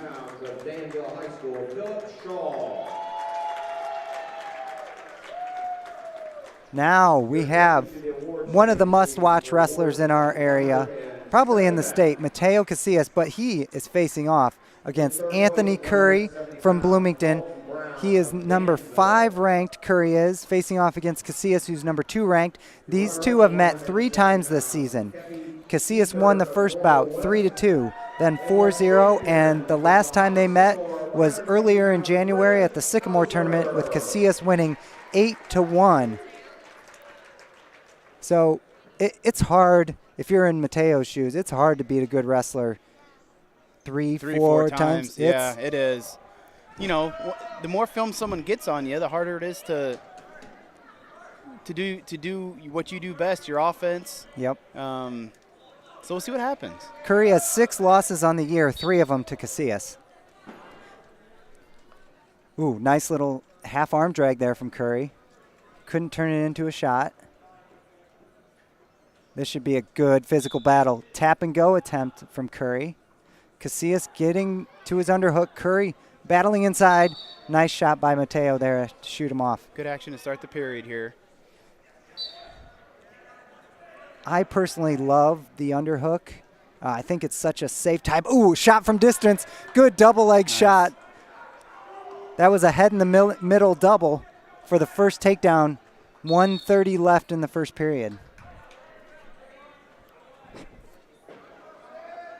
Mateo, during the COVID season, was splitting time between baseball and wrestling. He's a pitcher and outfielder on the baseball team, defensive lineman and tight end on the football team. Yeah, we would watch some football games on Bulldog TV this fall, and whenever Mateo would get the sack, you'd see the big arm flex. dude's built pretty good, huh? Yes. Both of these athletes very powerful. Casillas doing a great job controlling the wrist here. Tight waist and wrist. This is what you want. You're okay here. You're working the wrist. You're getting off to the side. The referee's not going to call you for stalling if you get off to the side. Curry to his base. Mateo, man, kind of a lot like Hauser, a lot like Heinold. It's those tilts and those wings. Curry, good. That's how you cut away, kids. He had the hand control. On that. Did they give him one on that? They did not give him one on that. In fact, Mateo thought he got one on that. Mateo must have got to that body lock, yeah. And they didn't. Man, I thought Curry, he turned so quickly to face. Coit didn't see enough to give him the one there. He kind of kept that body lock in that position. 40 seconds left in the first period. Man, these two wrestlers look good. That was some good technique to get to his feet. How strong Casillas is here. He lifts his whole body up in that single leg. Good ride. I mean, he's been riding him for probably well over a minute at this point. About 1 minute exactly. No riding time here in high school. Curry didn't really have a great first move on this go-round. Casillas gets a wing, 20 seconds left. He's in good position here. He's got that chicken wing. Short time. 10 seconds. Come on, Mateo. Turn this into something. You don't get these opportunities on good wrestlers too much in a match. Curry does a great job of fighting there, and Casillas has a 2-0 lead to start the second period. Mateo chose down. Curry looks like he'll try to ride. Spiral or double thigh pry for Curry. Gets the leg in on Mateo. He does got a leg in. Let's see what he wants to do with it. He's going to try to break him down and stretch him out. Nope, no. He lost it. He might go back to it though. No? Mateo does a good job to throw that shin. Looks like he can pop up and peel hands. Here, I like attacking the hand on the thigh. That's what's, as a spiral rider, that's what is really holding you down. Mateo trying to break the grip here and get his hips out. There's the one. Ooh, I love it. Immediately on a reshot, which I like. So now they're going to fight. They're going to look for hands, try to find some head position. 1:10 left in this second period. Casillas has beaten Curry 3 times. Ooh, I like the underhook. Mateo going for the underhook on the left side. Now he's got a 2-on-1. Curry's doing a good job with his head position. Spins out but can't attack. Ooh. Don't just reach. Yeah. And your winner at 195. Good motion. These are just two good wrestlers going at it. You're going to see. West Ben Smith. You're going to see it's hard to get in on someone's legs when you're top two guys in the state here. Yep. Looks like Mateo has a bit of maybe a shoulder issue. Yeah. That's always tricky. Shoulder issues are common in wrestling. You hope it's nothing serious, just maybe a slight little pull. Over on the third place match, let me see what the previous result was. They don't have it updated yet. I believe the Normal West wrestler won at 195.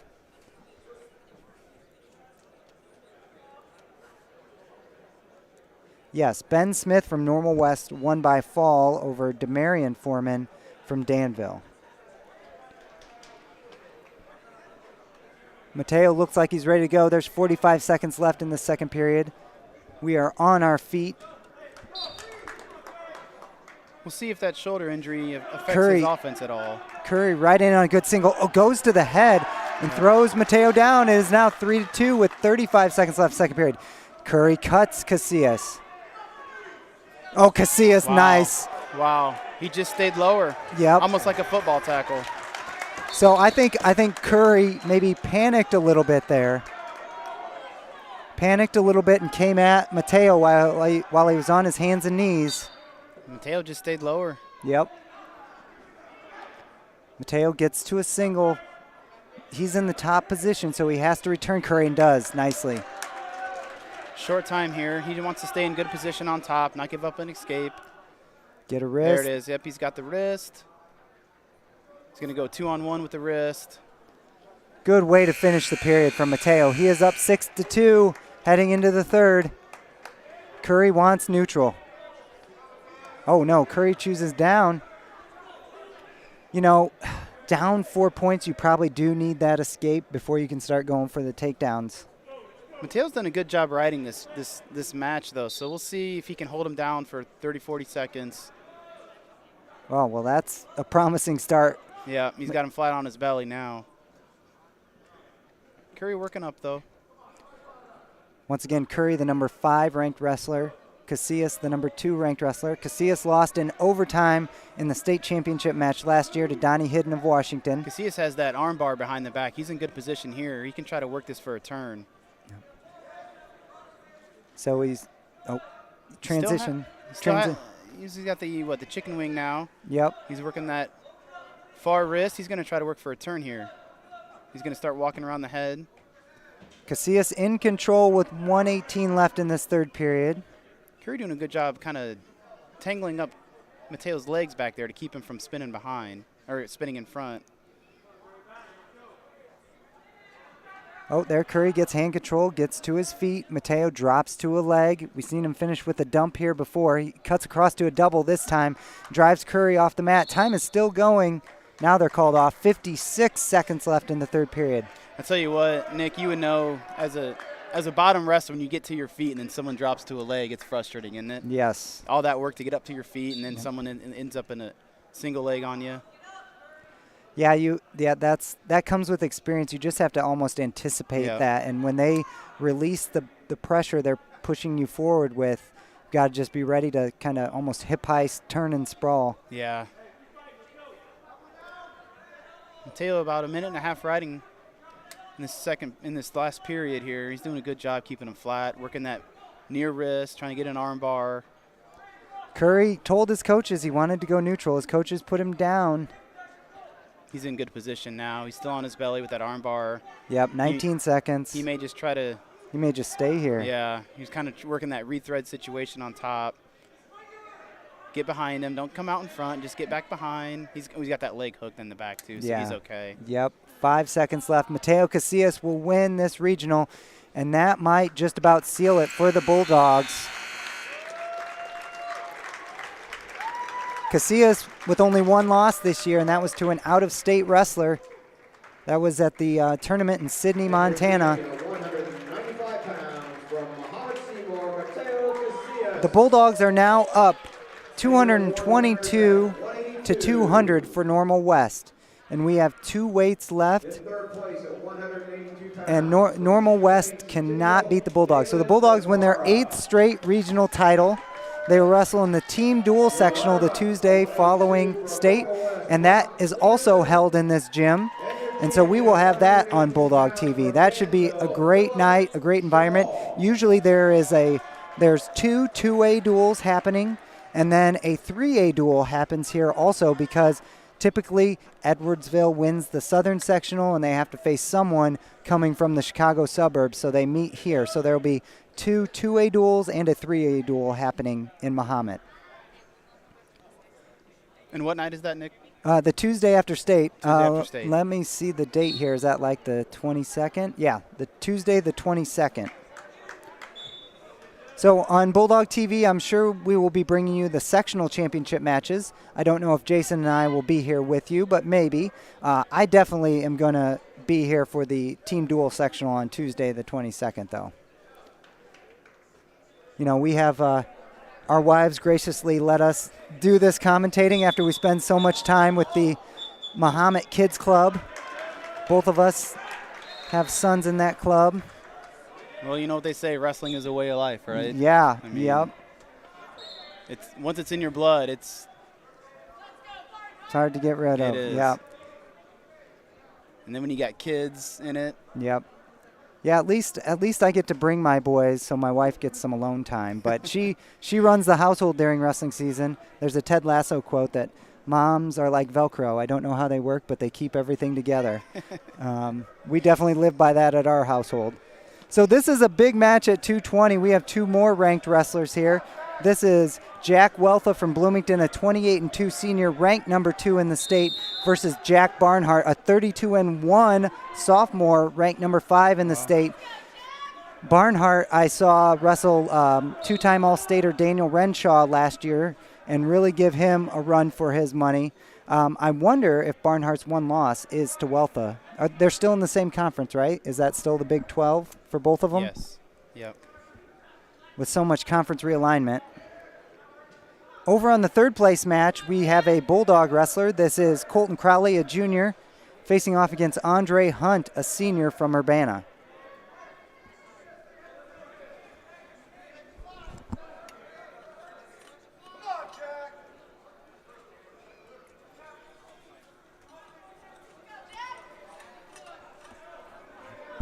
Just some hand fighting and battling here with 10 seconds left in the first period. I actually used to coach with Weltha's dad at Bloomington. I believe he was a national champion wrestler as well at the collegiate level.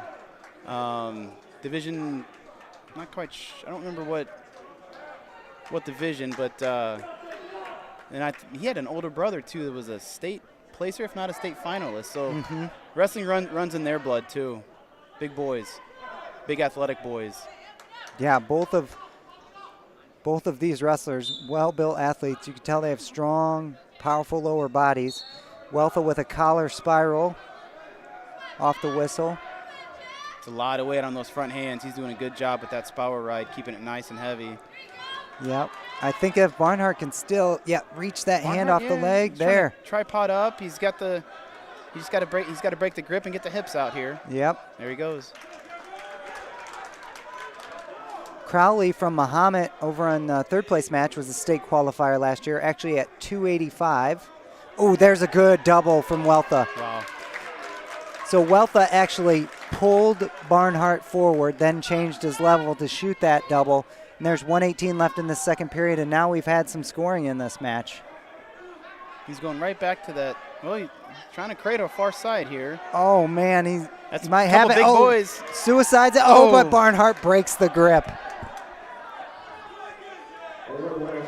Yeah, you talk about families wrestling. Over for Mahomet, we have a Crowley wrestling on the mat. There's constantly a Crowley on the Mahomet teams, it seems like. Forever and ever and ever. Yep. That name is very synonymous with wrestling in this town. We have Heinold on our team. Mahomet wrestling name.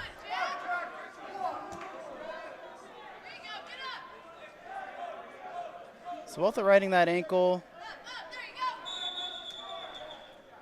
They go out of bounds. Barnhart's probably ready to start fresh again here. Try to get one before the period ends.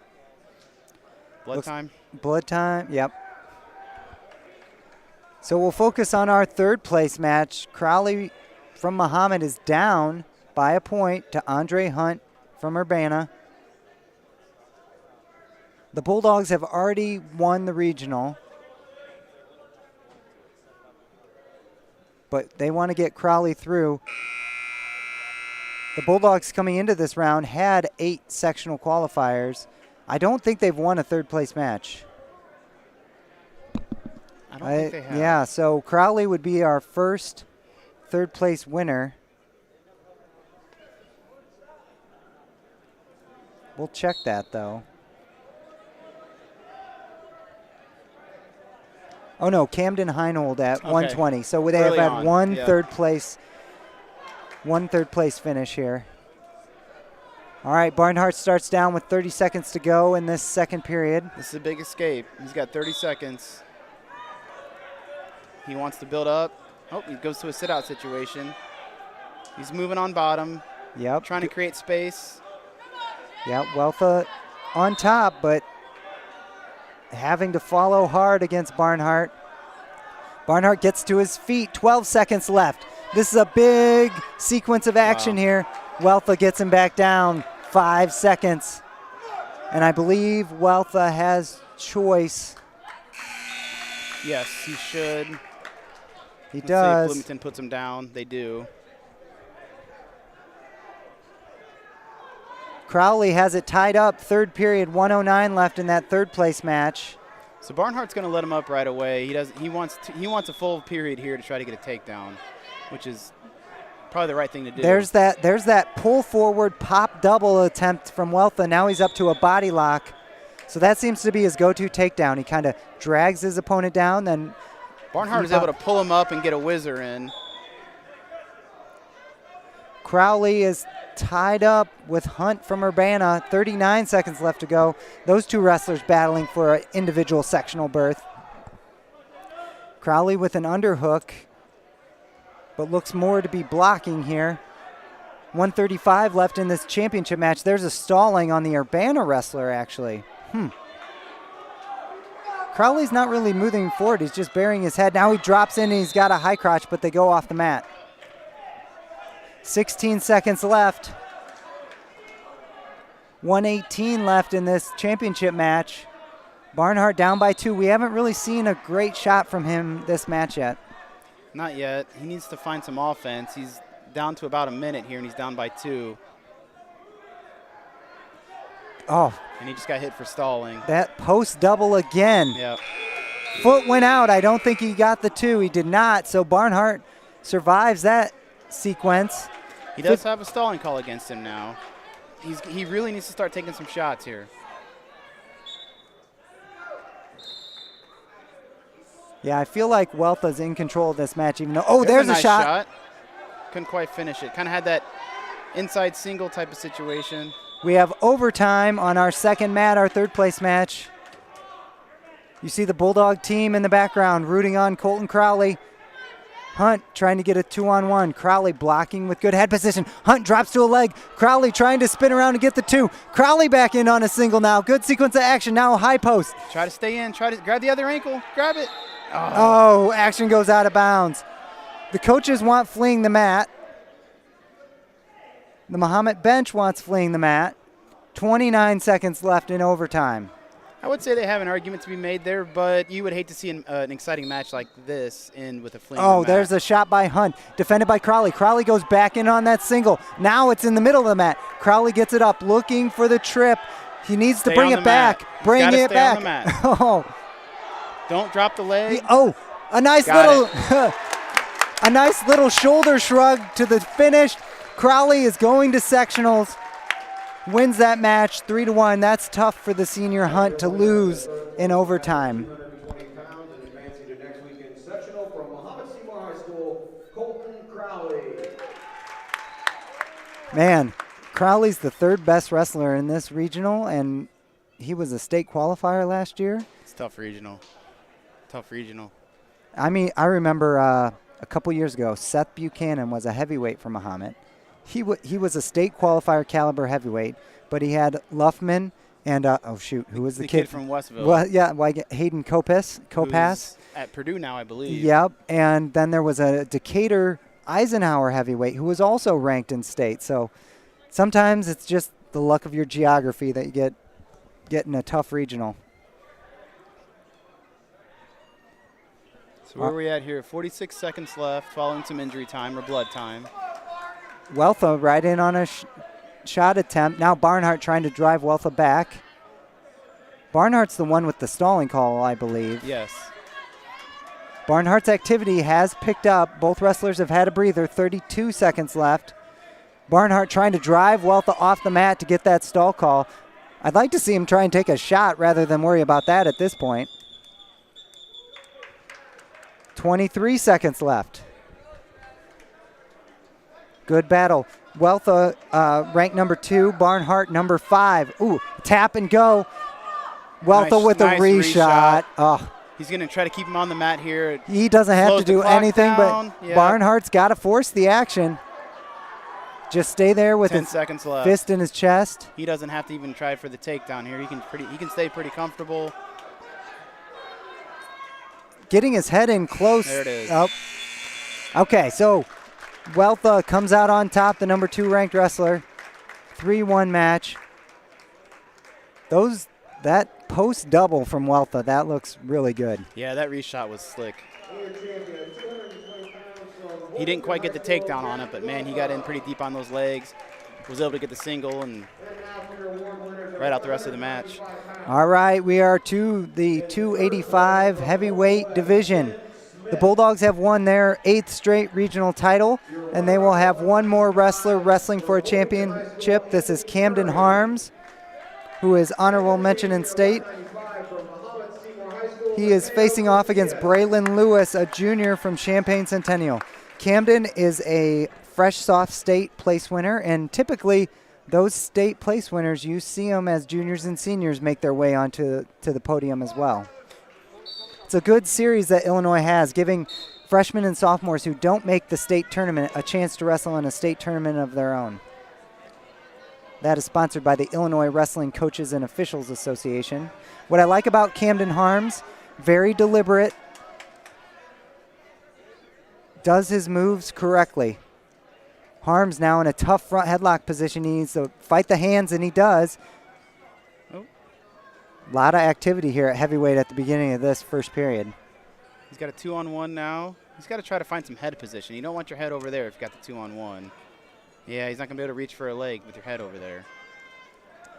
Oh, it looks like Lewis might be trying to trip. Yeah. Trip that left leg. You don't. Oh, Harms is able to pull down on Lewis's head and hip in a little bit, get Lewis to fall off the top. That's not something you see too often. No, I don't know how much of that was technique versus pure strength. Yeah. Harms, a very solid wrestler on top. You'll see even Harms throw a far side cradle, which you don't see much at heavyweight. He's also trying to get that arm bar out, but he's got to break his hips down. There, now the hips are down.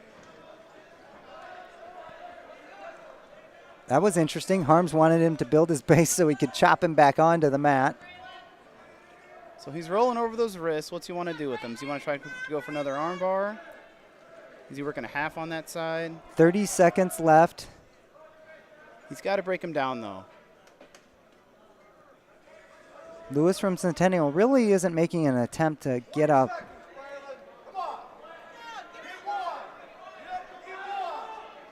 Harms looks a little indecisive. You usually don't see him be indecisive. 5 seconds left, short time. He's going to try to ride out the period here. Over on the third place mat, we have Logan Kuiper, senior from Bloomington, against Lawrence Buchanan, a junior from Normal West.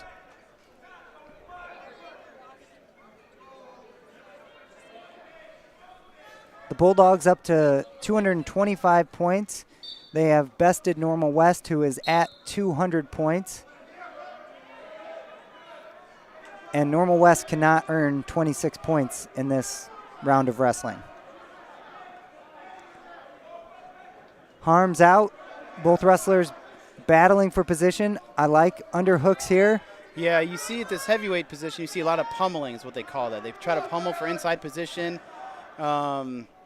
See who can end up with some kind of inside control. Maybe oh, go for a Harms. shot. There Harms with a snap and a head outside shot. Gets the takedown up 5-0. There was a fall for the Normal West wrestler in our third place match.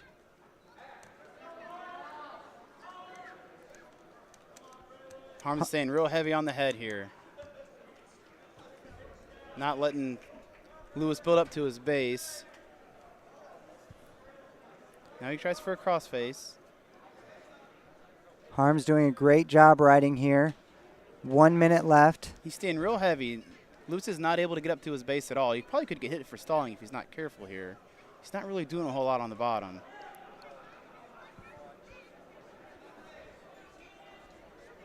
There's the arm bar. He's got him down on his head.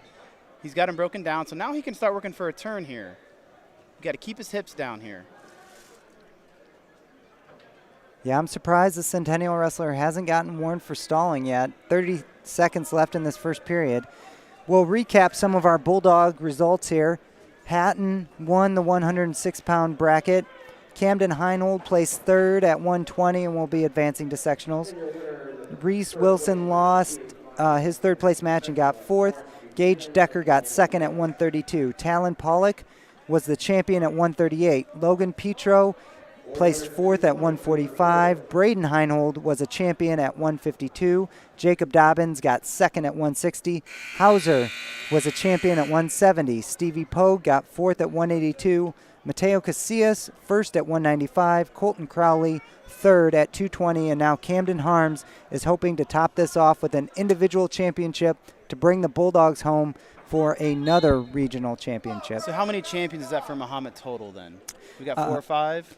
Casillas, Hauser, Heinold, Pollock, and Hatton. So 5 champions so far. They had 8 state qualifiers last year in the spring season. Harms is 137 away from a regional championship. The first one for the junior. Oh, he tries a snap and then a hip toss. No two. Ooh. I thought Harms' hands were on the mat as Lewis was behind him. Harms needs to be careful here. There's no reason to go head hunting. You're up 5-0. You don't want to put yourself in any kind of headlock position, lateral position. Just as a reminder, the top 3 wrestlers here at this regional advance to the sectional. The regional champions get a bye to the quarterfinals. So they will wrestle one less match on Friday night. The sectionals here in Mahomet will start on Friday. Usually the start time is about 4:30 or 5. And then they go through all the way till Saturday evening, where the top 4 wrestlers from the sectionals advance to the IHSA state tournament. Long shot from Harms. Lewis could not spin around. Harms catches the single leg. Backside single finish. Gets a takedown. He is now up 7-0 with 50 seconds left in our heavyweight bout. Keep fighting for those wrists. Stay heavy on the shoulders. Keep the pressure on. Now he's got his hips broken down. He's got that arm bar. He's just going to try to drive it straight forward to his back now. Centeno doing a good job. Oh, he kind of gives up on that arm bar and goes to the cradle. I would have liked to have seen him hook the near leg, put the elbow in the ear, and curl Lewis's chest towards him. 15 seconds left. He's up 7-0.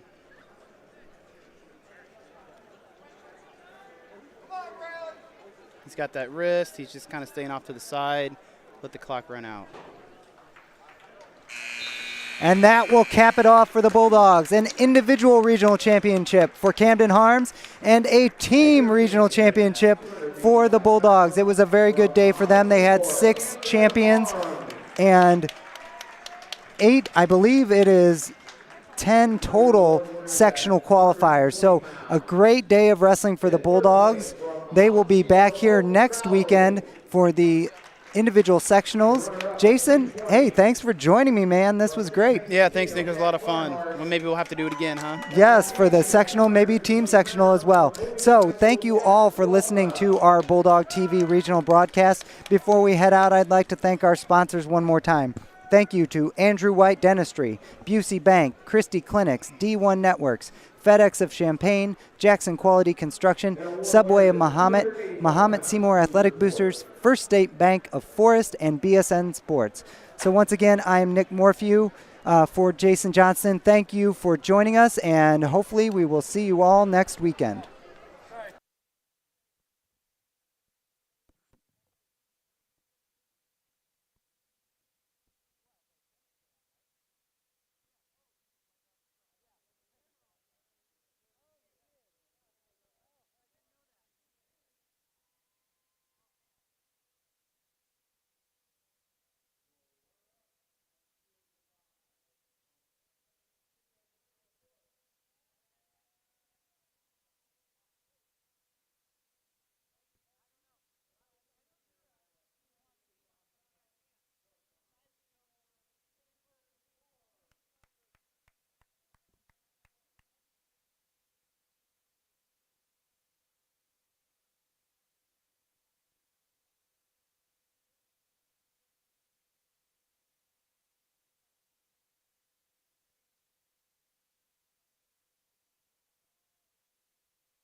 The Mahomet Seymour High School Athletic Boosters are proud to continue their support of 20 sport programs that make up MSHS Bulldog Athletics.